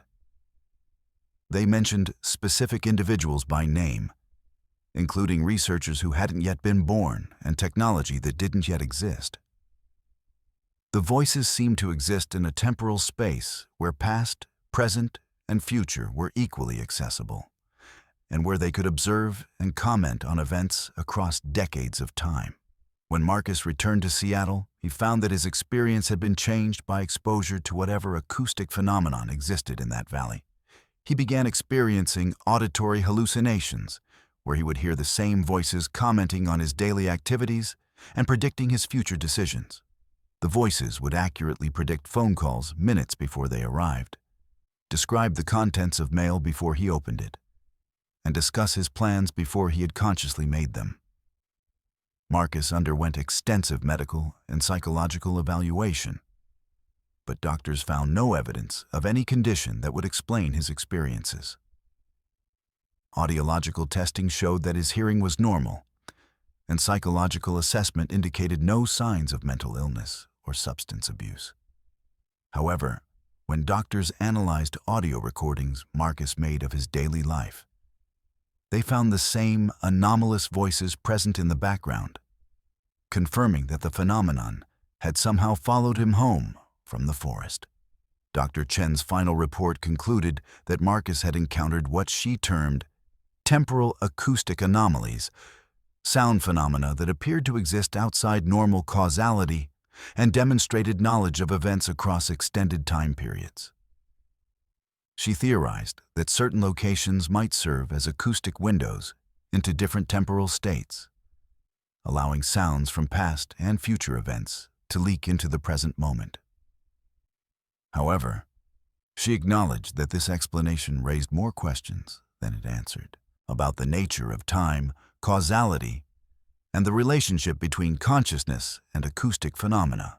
Marcus stopped working as a sound engineer following his experience, and now works in software development, avoiding any profession that requires careful listening. He maintains that the voices continue to provide commentary on his life, though they have become less frequent and less intrusive over time. He's donated his Olympic Peninsula recordings to the University of Washington's Acoustic Research Archive, where they continue to be studied by researchers trying to understand phenomena that challenge fundamental assumptions about the nature of sound and time. The Olympic Peninsula location, where Marcus recorded, continues to attract researchers interested in anomalous acoustic phenomena, though the Forest Service now requires special permits for recording activities in that area. Several subsequent expeditions have reported similar experiences, confirming that whatever Marcus encountered remains active and continues to demonstrate impossible knowledge about future events and the personal lives of visitors to that remote valley in the Washington wilderness. Let's move to our 8th story. Our 8th case takes us to the Smoky Mountains of Tennessee in December of 2019, where what initially appeared to be a classic supernatural haunting revealed itself to be something far more sinister and scientifically explainable, yet somehow more terrifying than any ghost story. This is the account of the Patterson family's Christmas vacation that became a medical emergency, documented through security camera footage that captured not just their gradual poisoning, but their increasingly disturbing responses to hallucinations that may not have been entirely caused by carbon monoxide after all. The Patterson family, David, 39, a marketing executive from Nashville, his wife Rebecca, 36, a pediatric nurse, and their children, Sophie, 12, and Nathan, 9, had booked a week-long Christmas vacation at a luxury cabin rental in Gatlinburg. The property, marketed as Winter Haven Lodge, was a beautifully appointed 3-bedroom cabin with all modern amenities, situated on a private hillside with panoramic views of the Smoky Mountains. The rental company, Mountain Vista Properties, had an excellent reputation and maintained detailed safety inspections for all their properties, making the cabin seem like a perfect choice for a family seeking a traditional mountain Christmas experience. The cabin had been recently renovated with a new heating system, updated kitchen appliances, and a state-of-the-art security system that the owners had installed to monitor the property remotely and ensure guest safety. The security cameras were positioned throughout the common areas of the cabin and on the exterior, providing comprehensive coverage that would later prove crucial to understanding what happened during the Patterson family's stay. The family arrived on December 22nd, planning to stay until December 29th, with arrangements for extended family to join them for Christmas dinner. The first 3 days of their vacation were exactly what the Patterson family had hoped for. Security footage shows them decorating the cabin's Christmas tree, cooking elaborate meals together, playing board games by the fireplace, and enjoying the kind of quality family time that their busy Nashville lives rarely allowed. David and Rebecca appeared relaxed and happy, while Sophie and Nathan seemed to be having the perfect holiday experience. The cabin's heating system was working efficiently, maintaining a comfortable temperature despite the unusually cold weather that had brought snow to the higher elevations. The first signs of trouble appeared on Christmas Day, December 25th, though they were subtle enough that the family initially attributed them to holiday excitement and disrupted sleep schedules. Security footage from that morning shows the family opening presents and preparing Christmas breakfast.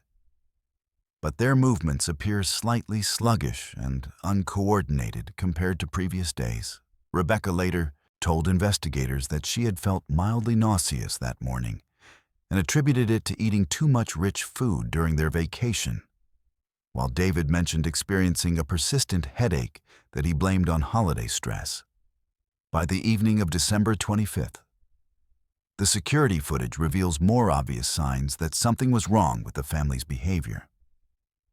During what appears to be a normal family dinner, the cameras capture moments where individual family members seem to be reacting to things that aren't visible in the footage.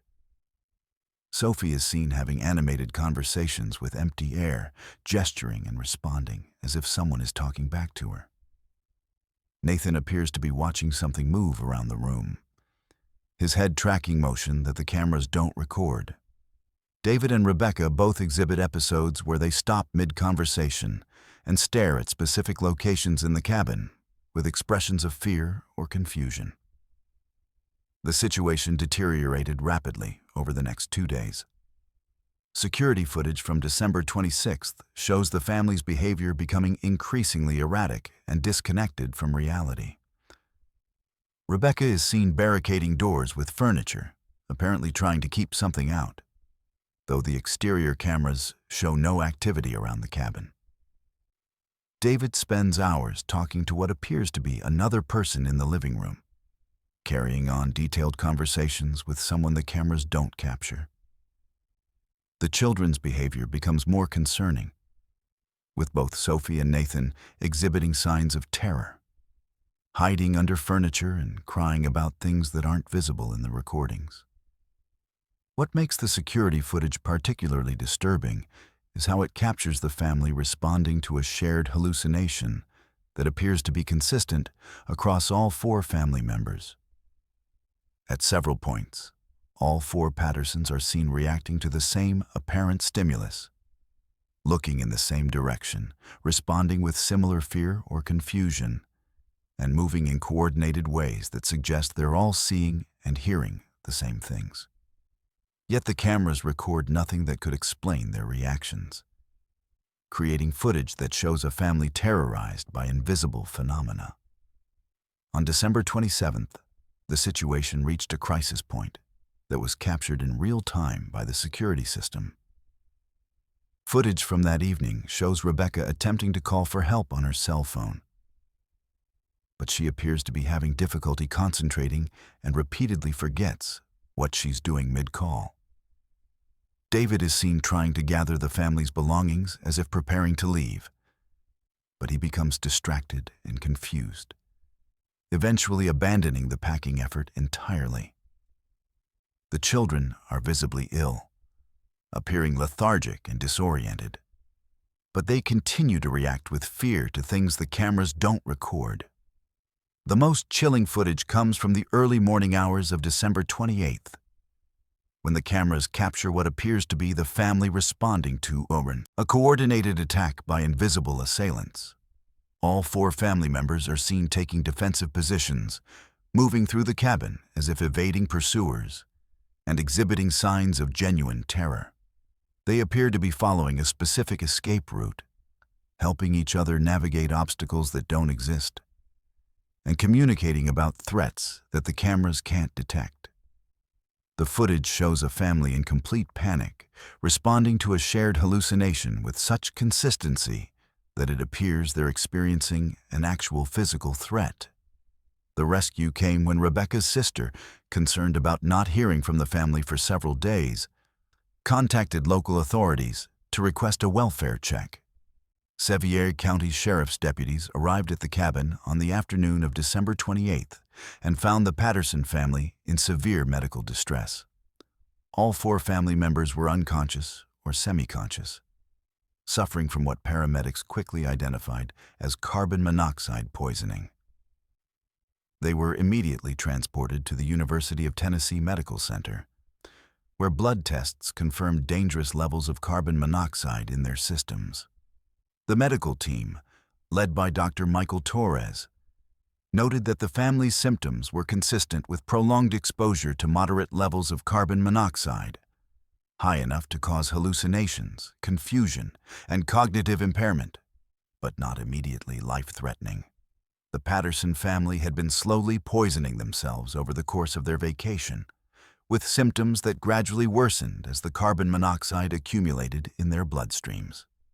Dr. Torres explained that carbon monoxide poisoning often causes vivid hallucinations, especially in cases involving prolonged exposure, and that it was common for multiple victims in the same environment to experience similar hallucinatory episodes.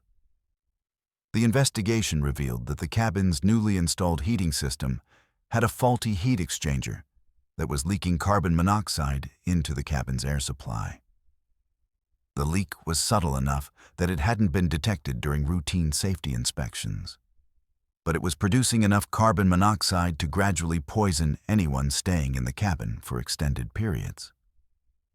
The cabin's excellent insulation and energy efficiency, features that had been selling points for winter rentals, had actually made the situation worse by preventing the contaminated air from escaping and allowing the carbon monoxide to build up to dangerous levels.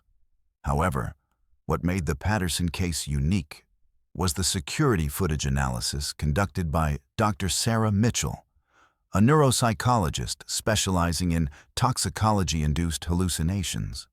Dr. Mitchell's review of the footage revealed patterns of behavior that were difficult to explain through carbon monoxide poisoning alone. While carbon monoxide does cause hallucinations, it typically produces individual experiences that vary significantly between victims. The Patterson family's hallucinations showed an unusual level of coordination and consistency that suggested either an extremely rare form of shared toxicological response or the presence of additional factors that the medical investigation hadn't identified. Most puzzling was the timeline of the family's symptoms. Carbon monoxide poisoning typically follows predictable patterns of onset and progression, but the Patterson family's behavior showed episodes of clarity interspersed with periods of severe hallucination in ways that didn't match expected toxicological progression. Dr. Mitchell noted that there were periods captured on security footage where the family appeared to be functioning normally, followed by sudden onset of coordinated hallucinatory episodes that affected all family members simultaneously. The investigation also revealed that the Patterson family weren't the first guests to experience problems at the cabin. Mountain Vista Properties' internal records, obtained through legal proceedings following the incident, showed that 3 previous rental groups had reported supernatural activity at the property over the past 6 months. All of these reports described experiences similar to what the Patterson family had endured. Invisible presences, voices, and the feeling of being watched or threatened by unseen entities. However, these previous incidents had been brief. involving guests who had stayed only 1 or 2 nights before leaving due to their discomfort. Dr. Mitchell's final report suggested that the Patterson case represented a unique intersection of toxicological and psychological factors. The carbon monoxide poisoning had created the neurological conditions necessary for hallucinations. But the specific content and coordination of those hallucinations might have been influenced by psychological factors, including isolation, family dynamics, and the cabin environment itself. She theorized that the family's shared expectation of a peaceful holiday experience had been gradually replaced by shared anxiety about their deteriorating physical condition, creating a psychological feedback loop that amplified and coordinated their hallucinatory experiences. The Patterson family recovered fully from their carbon monoxide poisoning, though they retained vivid memories of their hallucinatory experiences during the final days of their vacation. David and Rebecca both described feeling that they had been defending their family from real threats. And both children continued to have nightmares about invisible attackers for months after the incident. The family settled out of court with Mountain Vista Properties, which implemented enhanced safety protocols and more frequent carbon monoxide testing for all their rental properties. The Winter Haven Lodge cabin was removed from the rental market and eventually sold to private owners who renovated the heating system completely. However, the security system footage from the Patterson family's stay continues to be studied by researchers interested in the intersection of toxicology and psychology. The case has become a textbook example of how environmental hazards can create experiences that feel supernatural while having entirely scientific explanations. What makes the Patterson case particularly important is how it demonstrates that even when supernatural experiences have rational explanations, they can still be genuinely terrifying and traumatic for those who experience them. The family's ordeal was real and frightening, regardless of the underlying cause, and their coordinated response to shared hallucinations created a form of horror that was both scientifically explainable and genuinely disturbing. The case serves as a reminder that sometimes the most frightening experiences are those that exist at the intersection of the explainable and the mysterious, where scientific understanding makes the phenomena more comprehensible, but not necessarily less terrifying. Let's move to our 9th story. Our 9th case takes us to the Ozark Mountains of Arkansas in April of 2024, where a routine family tornado shelter experience became the discovery of a horrific human trafficking operation that had been operating beneath the surface of rural America for years. This story belongs to the Henderson family. Michael, 42, a civil engineer from Little Rock. His wife Sarah, 39, a high school teacher. And their teenage children, Ashley, 16, and Connor, 14, who thought they were seeking safety from a severe weather outbreak, but instead stumbled into a nightmare that revealed how predators can hide their operations in plain sight, using natural disasters and community trust as cover for unthinkable crimes. The Henderson family had driven to the Ozark Mountains for a long weekend camping trip at Devil's Den State Park, planning to enjoy hiking, fishing, and quality family time away from the distractions of urban life. They had reserved a campsite for 3 nights and were looking forward to disconnecting from technology and reconnecting with each other. The weather forecast had shown a possibility of severe thunderstorms, but April storms were common in Arkansas, and the family felt confident in their ability to handle typical spring weather patterns. On April 21st, the National Weather Service issued a tornado watch for the region, followed by increasingly urgent warnings as a supercell thunderstorm developed rapidly and began producing rotation that meteorologists identified as likely to spawn tornadoes. The storm was moving directly toward the Devil's Den area, and park rangers began evacuating campers to designated safe areas. However, the storm's rapid intensification caught many visitors off guard, and the Henderson family found themselves caught between their campsite and the park's main shelter facility when tornado sirens began sounding. Michael, drawing on his engineering knowledge of severe weather safety, made the decision to seek immediate shelter rather than attempt to drive through the storm to reach the park's main facility. He spotted what appeared to be a residential property about half a mile from their campsite, with a well-maintained house and outbuildings that suggested long-term occupancy. As the storm intensified and weather radio reports confirmed tornado touchdowns in the immediate area, Michael drove his family to the property and began frantically knocking on the door, seeking permission to use the residents' storm shelter. The property was owned by Earl and Martha Benson, a couple in their 70s who had lived in the Ozark Mountains for most of their adult lives. Earl answered the door and immediately invited the Henderson family to take shelter, explaining that he had a substantial underground storm shelter behind his house that was designed to protect against even the strongest tornadoes. The Bensons seemed like typical rural Arkansas residents, friendly, hospitable, and genuinely concerned about helping strangers during a dangerous weather emergency. Earl led the family quickly across the yard as hail began falling, and tornado sirens continued their urgent warning. The storm shelter appeared to be a standard residential tornado shelter from the outside, a reinforced concrete structure built into a hillside with a heavy steel door and proper ventilation systems.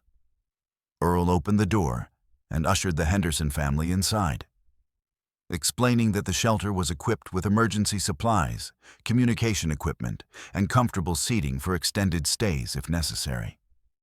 The interior was much larger than the family had expected, extending back into the hillside much further than typical residential shelters, with multiple rooms and what appeared to be permanent living accommodations.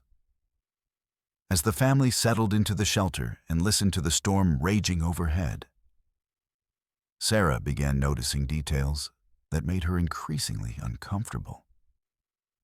The shelter was equipped far beyond what would be necessary for tornado protection, with multiple locked doors leading to other sections, surveillance cameras mounted in the corners, and soundproofing materials on the walls that seemed designed to prevent noise from escaping rather than protecting against storm sounds.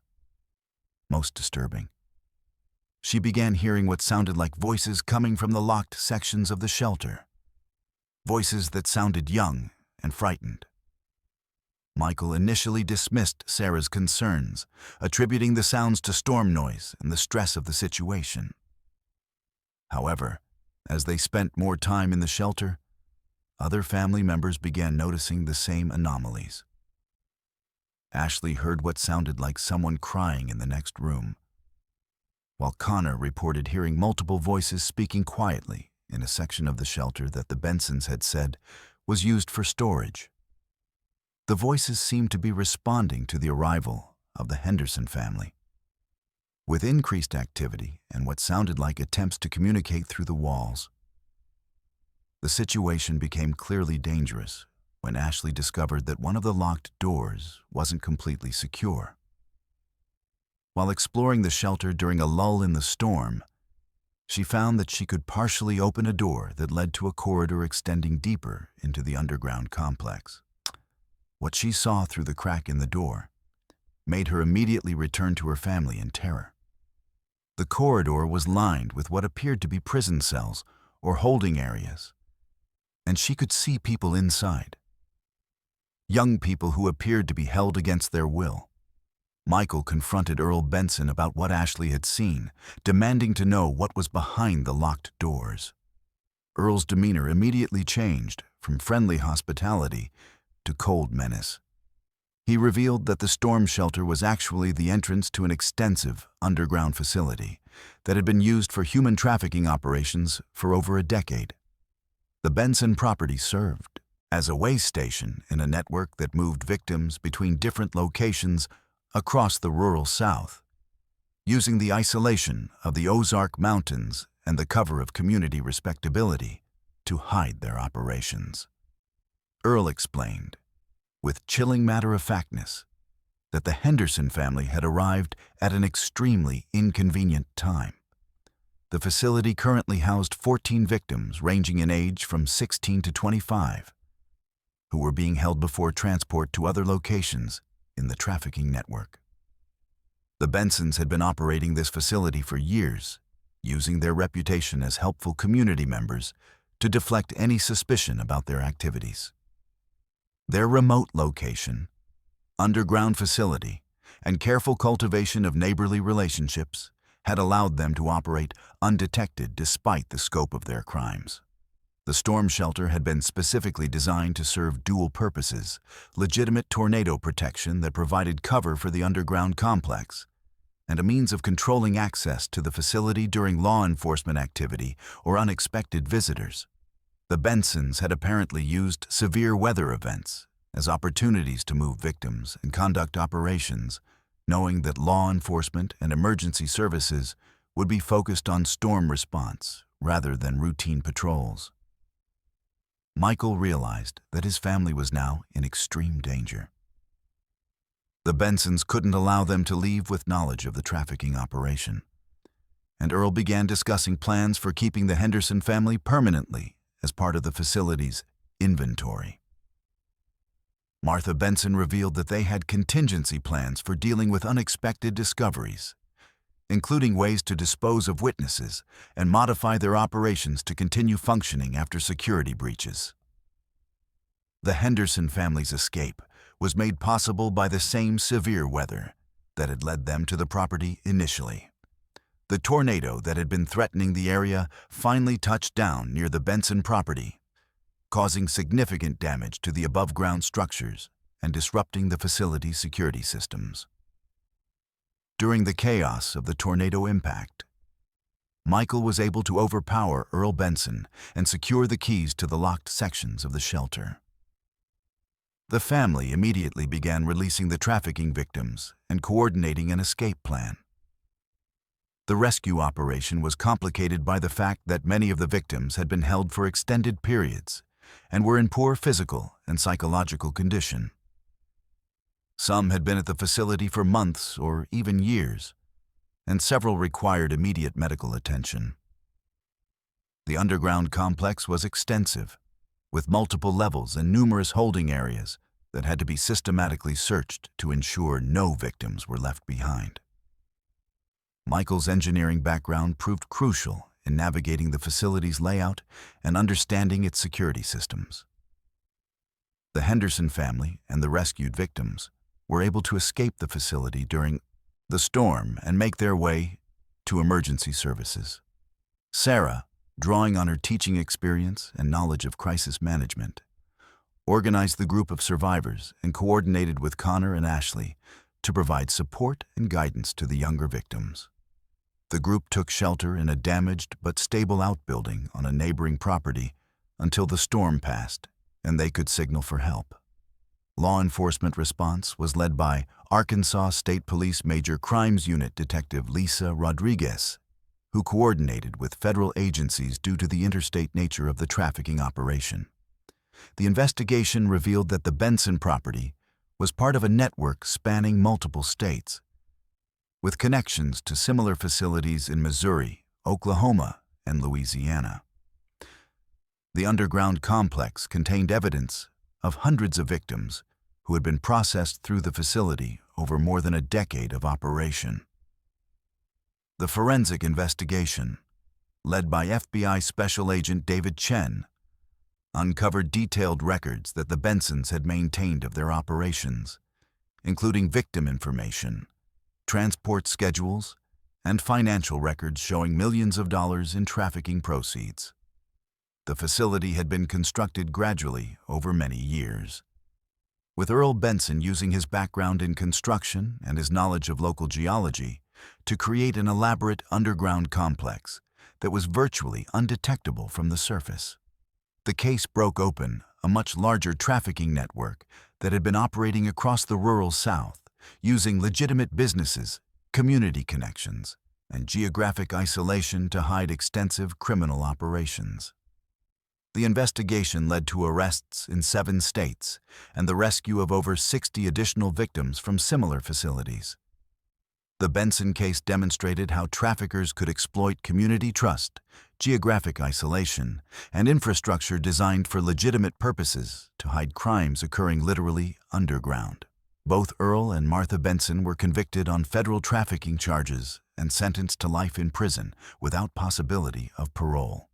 The investigation revealed that they had been operating their trafficking network for over 15 years, using their reputation as helpful community members to deflect suspicion while running one of the most extensive rural trafficking operations ever discovered in the United States. The Henderson family underwent extensive counseling and therapy following their experience. But they have become advocates for trafficking awareness and rural community safety. Michael has worked with law enforcement agencies to develop better protocols for identifying suspicious underground construction in rural areas, while Sarah has developed educational programs for teachers to help identify potential trafficking victims in school settings. The case highlighted the vulnerability of rural communities to organized crime operations that can operate with relative impunity due to geographic isolation and limited law enforcement resources. It also demonstrated how natural disasters and emergency situations can be exploited by criminals as cover for illegal activities, and how community trust and respectability can be weaponized to hide horrific crimes occurring in plain sight. The Benson property has been seized by federal authorities, and the underground facility has been completely excavated and documented as evidence. The site serves as a training facility for law enforcement agencies, learning to identify and investigate rural trafficking operations.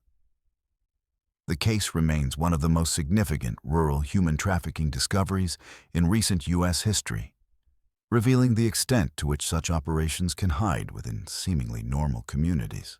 Let's move to our 10th story.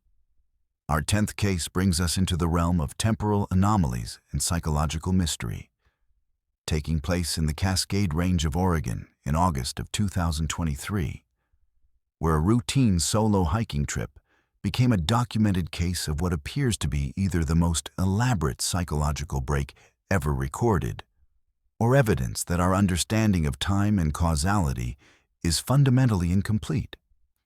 This is the story of Dr. Jennifer Walsh, a 34-year-old emergency room physician from Portland, whose 3-day disappearance resulted in psychiatric evaluations, federal investigation, and ongoing scientific debate about the nature of consciousness and temporal perception. Dr. Walsh was an experienced hiker who regularly used solo wilderness trips as a way to decompress from the intense stress of emergency medicine. She had planned a 4-day solo backpacking trip in the remote wilderness area east of Mount Hood, following established trails through old-growth forest and alpine meadows to a series of remote lakes where she intended to practice wilderness photography and meditation. Walsh was meticulous in her planning, filing detailed itineraries with the Forest Service and maintaining extensive emergency protocols developed over years of solo wilderness experience. On August 15th, Walsh began her hike from the Timberline Trail parking area, carrying professional-grade GPS equipment, satellite communication devices, and enough supplies for 6 days in case of weather delays or route changes.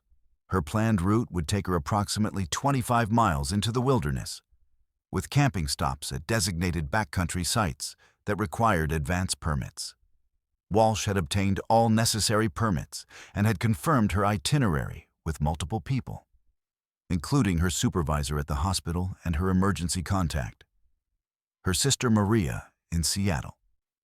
The first sign of trouble came when Walsh failed to check in via satellite communicator on August 17th, as scheduled in her emergency protocols. When she missed a second scheduled check-in on August 18th, her sister contacted the Clackamas County Sheriff's Office to request a welfare check. Search and rescue operations began immediately, with teams familiar with Walsh's hiking experience and the specific area where she had planned to travel. Walsh was found on August 19th by a search and rescue team led by Deputy Sheriff Marcus Chen. But the circumstances of her discovery were unlike anything the experienced search team had encountered. She was located approximately 12 miles from her planned route, sitting calmly beside an abandoned cabin that wasn't marked on any current maps, but appeared to be in excellent condition despite its apparent age. Walsh was in good physical condition, showing no signs of dehydration, injury, or exposure, despite having been missing for 3 days in challenging wilderness conditions. However, Walsh's mental state was clearly altered in ways that immediately concerned the rescue team. She seemed disoriented about time and location, repeatedly asking what day it was and expressing confusion about how long she had been missing. More disturbing, she demonstrated detailed knowledge about future events that hadn't occurred yet, including specific details about the rescue operation, the identities of team members she had never met, and logistical aspects of the search effort that she shouldn't have known. Deputy Chen's initial field report noted that Walsh appeared to be experiencing what he described as temporal confusion, speaking about past, present, and future events as if they were all occurring simultaneously. She would describe her rescue as if it had already happened multiple times, providing accurate details about procedures and conversations that hadn't yet taken place. When Chen asked her about her missing days, Walsh replied that she had been living the same 3 days over and over, and that she had gotten very good at predicting what everyone would do. The abandoned cabin where Walsh was found became a significant focus of the investigation. The structure appeared to be from the 1940s or 1950s, based on its construction style and materials, but it was in remarkably good condition considering its apparent age and remote location. The interior was furnished with period-appropriate items and showed signs of recent habitation, including fresh food supplies, clean bedding, and a working wood stove. Most puzzling, the cabin contained personal items that belonged to Walsh, including clothing and equipment that she should still have been carrying in her backpack. Walsh's backpack was found inside the cabin, but its contents didn't match what she should have been carrying according to her packing list. Instead of her planned supplies, the backpack contained items that seemed to be from multiple different trips, some gear that she recognized as belonging to her but hadn't brought on this trip, other equipment that she didn't recognize at all, and food supplies that were different brands and types than what she had purchased for the expedition. Dr. Sarah Mitchell, a psychiatrist specializing in wilderness psychology, was called in to evaluate Walsh following her rescue. Dr. Mitchell's initial assessment noted that Walsh was physically healthy, but exhibiting symptoms consistent with severe temporal disorientation. Walsh consistently described experiencing the same 3-day period repeatedly, with each iteration involving slight variations in events and outcomes. She claimed to have lived through her rescue dozens of times, each time learning more about the process and becoming better at predicting the actions and responses of the rescue team. What made Walsh's case particularly compelling was her ability to demonstrate knowledge that seemed impossible for her to have acquired through normal means. She accurately described the specific search patterns the rescue teams had used, the radio frequencies they had employed, and personal details about team members that she had never met. She knew that Deputy Chen had injured his ankle during the search before he mentioned the injury, and she correctly predicted that the helicopter scheduled to evacuate her would be delayed by exactly 47 minutes due to weather conditions. During her psychiatric evaluation, Walsh provided detailed accounts of her experience that remained consistent across multiple interviews conducted over several weeks. She described arriving at the cabin on what she believed was her second day of hiking, finding it fully furnished and apparently waiting for her arrival.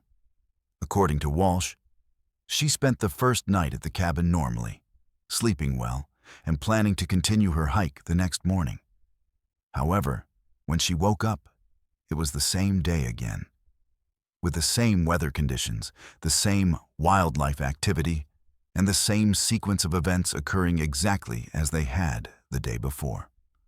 Walsh claimed that each repetition of the 3-day cycle allowed her to explore different choices and outcomes while retaining memory of previous iterations. She described systematically testing different decisions and actions to see how they affected subsequent events, gradually building an understanding of the temporal loop she found herself trapped within. According to her account, she had eventually learned to predict not only natural events like weather patterns and animal behavior, but also human actions, including the search and rescue operation that would eventually find her. The investigation expanded to include Dr. Robert Chen, a physicist specializing in temporal mechanics, who analyzed Walsh's claims from a theoretical physics perspective. While Dr. Chen acknowledged that Walsh's descriptions were consistent with certain theoretical models of closed time-like curves and temporal loops, he noted that there was no known mechanism that could create such phenomena in natural conditions. However, he couldn't explain how Walsh had acquired the specific knowledge she demonstrated about future events and people she had never encountered. The abandoned cabin investigation revealed additional puzzles that complicated attempts to explain Walsh's experience through conventional psychology. Forest Service records showed no permits or documentation for any structure in that location, and historical surveys of the area dating back to the 1920s showed no evidence that a cabin had ever been built there. However, the cabin's construction style and materials were consistent with 1940s building techniques, and the furnishings appeared to be authentic period pieces rather than modern reproductions. More disturbing, when investigators attempted to locate the cabin for follow-up investigation, they were unable to find it. GPS coordinates from the rescue operation led to an empty clearing where the cabin should have been located. Ground-penetrating radar and metal detection equipment found no evidence that any structure had ever existed at that location. The cabin seemed to have vanished as mysteriously as it had appeared, leaving only Walsh's testimony and the rescue team's photographs as evidence of its existence. Walsh underwent extensive medical and psychological testing over the course of several months. Brain imaging studies showed no evidence of neurological damage. Drug screening found no evidence of hallucinogenic substances, and comprehensive psychological evaluation indicated no signs of psychosis or other mental health conditions that could explain her experiences. Her cognitive function was normal. Her memory was intact for events before and after her wilderness experience, and she showed no signs of the dissociation or reality distortion typically associated with severe psychological breaks. Dr. Mitchell's final psychiatric report concluded that Walsh was experiencing what she termed persistent temporal displacement syndrome, a condition she had never encountered before, but which seemed to involve the retention of memories from experiences that either hadn't occurred or had occurred outside normal temporal sequence. While Dr. Mitchell couldn't rule out elaborate psychological explanations for Walsh's condition, she noted that the specificity and accuracy of Walsh's predictive knowledge suggested either an unprecedented form of psychological phenomenon or the operation of mechanisms that weren't yet understood by conventional science. Walsh returned to work as an emergency room physician, but found that her temporal displacement experience had given her an unusual advantage in her medical practice. She began demonstrating an uncanny ability to predict patient outcomes, complications, and responses to treatment with accuracy far exceeding normal medical intuition. Her colleagues noted that she seemed to know how medical situations would develop before conventional diagnostic information was available, leading to improved patient care, but also raising questions about the source of her predictive abilities. The case attracted attention from researchers studying consciousness, temporal perception, and anomalous psychological phenomena. Walsh has participated in ongoing studies designed to test her predictive abilities under controlled conditions, and results have consistently shown performance significantly above statistical chance. However, the mechanism behind her abilities remains unexplained, and debate continues about whether her experience represents a psychological phenomenon, a genuine temporal anomaly, or something else entirely. Walsh maintains that she continues to experience residual effects from her time loop experience, including occasional episodes where she feels as though she's reliving moments she's experienced before. She describes these episodes as brief but vivid sensations of temporal repetition, as if certain moments in her daily life are echoing previous iterations she lived through during her 3 days at the mysterious cabin. The case has become a subject of ongoing scientific interest, with researchers from multiple disciplines studying Walsh's experience and its implications for understanding consciousness, memory, and temporal perception. While no definitive explanation has emerged, the case represents one of the most thoroughly documented instances of reported temporal anomaly experience, supported by multiple witness testimony, physical evidence, and extensive medical and psychological evaluation. Let's move to our 11th and final story. Our final case brings us to the Canadian Rockies of Alberta in November of 2024, where an experienced wilderness survivalist's desperate calls for help were received by ham radio operators across North America, creating one of the most documented yet unexplained rescue scenarios in modern history. This is the account of Thomas Mitchell, a 43-year-old former military communications specialist turned wilderness guide, whose 5-day ordeal at a remote cabin became a mystery that challenges everything we think we know about communication, isolation, and the boundaries between life and death. Mitchell was an expert in wilderness survival and backcountry communication systems, with over 20 years of experience guiding clients through some of Canada's most challenging terrain. He had served as a radio operator in the Canadian Armed Forces before transitioning to civilian wilderness guiding, and his technical expertise with communication equipment made him one of the most sought-after guides for expeditions into truly remote areas. Mitchell was also a licensed amateur radio operator with the call sign VE6TMM, and he maintained regular contact with a network of ham radio enthusiasts across North America who relied on his wilderness reports and emergency coordination capabilities. In November of 2024, Mitchell planned a solo winter assessment trip to evaluate a remote cabin in Jasper National Park for potential use in future guided expeditions. The cabin was located approximately 60 kilometers from the nearest road, accessible only by snowmobile or cross-country skiing during winter months. Mitchell intended to spend a week at the location, testing the cabin's winter habitability, evaluating emergency communication options, and documenting conditions for his guiding business. He carried professional-grade radio equipment, including a high-frequency transceiver capable of long-distance communication and emergency beacon systems designed for wilderness rescue operations. Mitchell's emergency began on November 18th, when ham radio operators across Western Canada began receiving distress calls on multiple frequencies from call sign VE6TMM. The initial transmissions, received by operators in Calgary, Vancouver, and Edmonton simultaneously, reported that Mitchell was trapped at the remote cabin by an early-season blizzard and was requesting weather updates and emergency coordination. The calls were clear, strong, and consistent with Mitchell's normal radio procedures, including proper authentication codes and technical details that confirmed the transmissions were coming from his equipment. What made these initial calls noteworthy was their technical characteristics. Mitchell's signal was being received across an unusually wide geographic area, with signal strength that suggested he was using much more powerful equipment than his portable wilderness setup should have been capable of producing. Ham radio operators noted that the signal propagation patterns were inconsistent with normal atmospheric conditions, and several operators reported that Mitchell's transmissions were coming through more clearly than local stations operating at much higher power levels. Over the following days, the nature of Mitchell's transmissions became increasingly disturbing.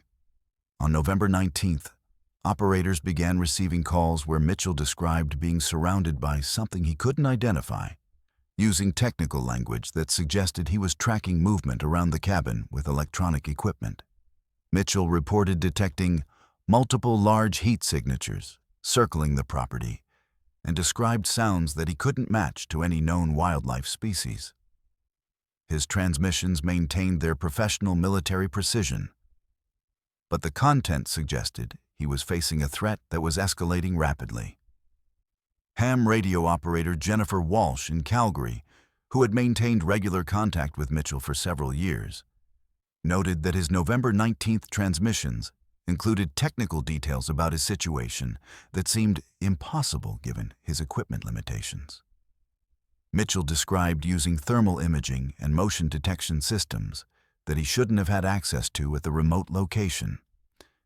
And he provided detailed environmental readings, including barometric pressure, humidity, and temperature data with precision that suggested professional meteorological equipment rather than basic wilderness gear. The situation became more alarming on November 20th, when Mitchell's transmissions began describing a coordinated assault on the cabin by entities he still couldn't identify. His calls included tactical language from his military background, describing defensive positions, perimeter breaches, and coordinated movement patterns that suggested he was facing an organized attack. Mitchell's radio procedure remained perfect throughout these transmissions, maintaining proper call signs, frequency protocols, and emergency codes, even as he described increasingly desperate circumstances. Multiple ham radio operators recorded these transmissions, and analysis of the recordings revealed technical anomalies that communications experts found impossible to explain.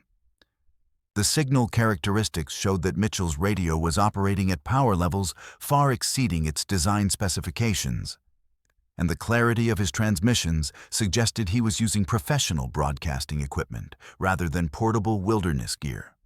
More puzzling, frequency analysis showed that the transmissions were coming through on multiple bands simultaneously, something that would require sophisticated frequency management equipment that Mitchell definitely wasn't carrying.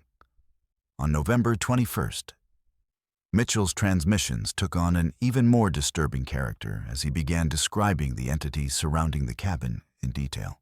According to his reports, he was facing multiple, large, intelligent beings that demonstrated tactical coordination and appeared to be testing the cabin's defenses systematically.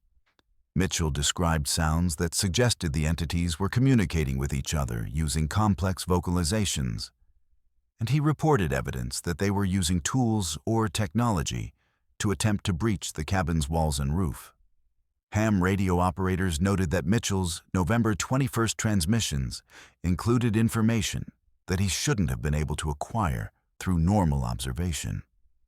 He provided detailed descriptions of the entity's movement patterns extending far beyond what should have been visible from the cabin, and he demonstrated knowledge of their tactical planning that suggested either impossibly acute observation skills or access to information through means that weren't apparent.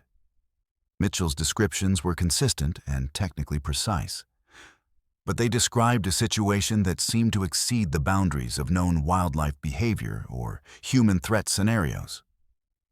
The most chilling transmissions came on November 22nd, when Mitchell began reporting that the entities had found a way to interfere with his communications and were monitoring his radio traffic. He described discovering that his emergency beacon had been disabled by external interference, and that his radio equipment was showing signs of deliberate sabotage. Mitchell's transmissions became more sporadic and included reports that the entities were somehow jamming his communications attempts while simultaneously allowing certain transmissions to go through, as if they were controlling his ability to call for help. Emergency response coordination was complicated by the remote location and severe weather conditions that prevented helicopter or ground rescue operations. Parks Canada initiated rescue protocols, but the earliest possible rescue date was estimated at November 25th due to blizzard conditions and the technical challenges of reaching Mitchell's location. Ham radio operators maintained continuous monitoring schedules, providing the only communication link to Mitchell and documenting his situation for emergency services. Mitchell's final coherent transmissions came on November the 23rd. when he reported that the cabin's defenses had been breached and that he was preparing for direct confrontation with the entities. His last clear transmission, recorded by operators in Vancouver and Seattle simultaneously, included the words, "They're inside now, and I don't think. They're what I thought they were, and the equipment is showing readings that don't make sense. And if anyone receives this, tell my sister in Toronto that the cabin wasn't empty when I arrived." The transmission ended abruptly with what sounded like equipment failure rather than normal shutdown procedures. However, the mystery deepened when ham radio operators continued receiving transmissions from Mitchell's call sign for several hours after his final coherent message.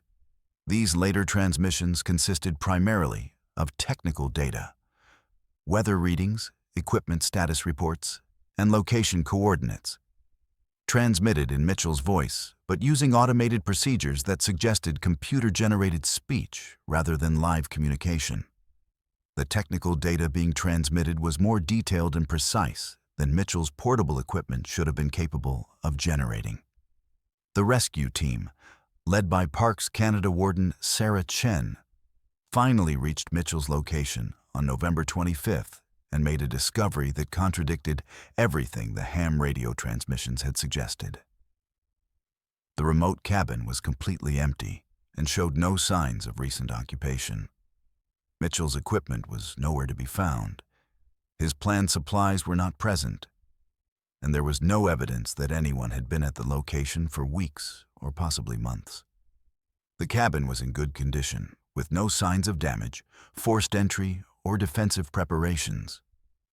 Even more puzzling, the rescue team's investigation revealed that the cabin had been locked and secured when they arrived, with no indication that anyone had accessed it recently. Snow patterns around the building showed no footprints, vehicle tracks, or other signs of human activity. The rescue team found no evidence of Mitchell's presence, no abandoned equipment, and no signs of the siege-like conditions he had described in his radio transmissions. A comprehensive search of the surrounding area found no trace of Mitchell, his equipment, or any evidence that he had ever reached the planned location. His snowmobile was eventually located at the trailhead, where he had planned to begin his trip, still loaded with supplies and showing no signs of having been used. Mitchell's personal vehicle was found in the parking area, exactly where he had left it, with no indication that he had begun his planned expedition. The investigation expanded to include technical analysis of the ham radio transmissions, led by Communications Research Centre Canada Specialist Dr. Michael Torres.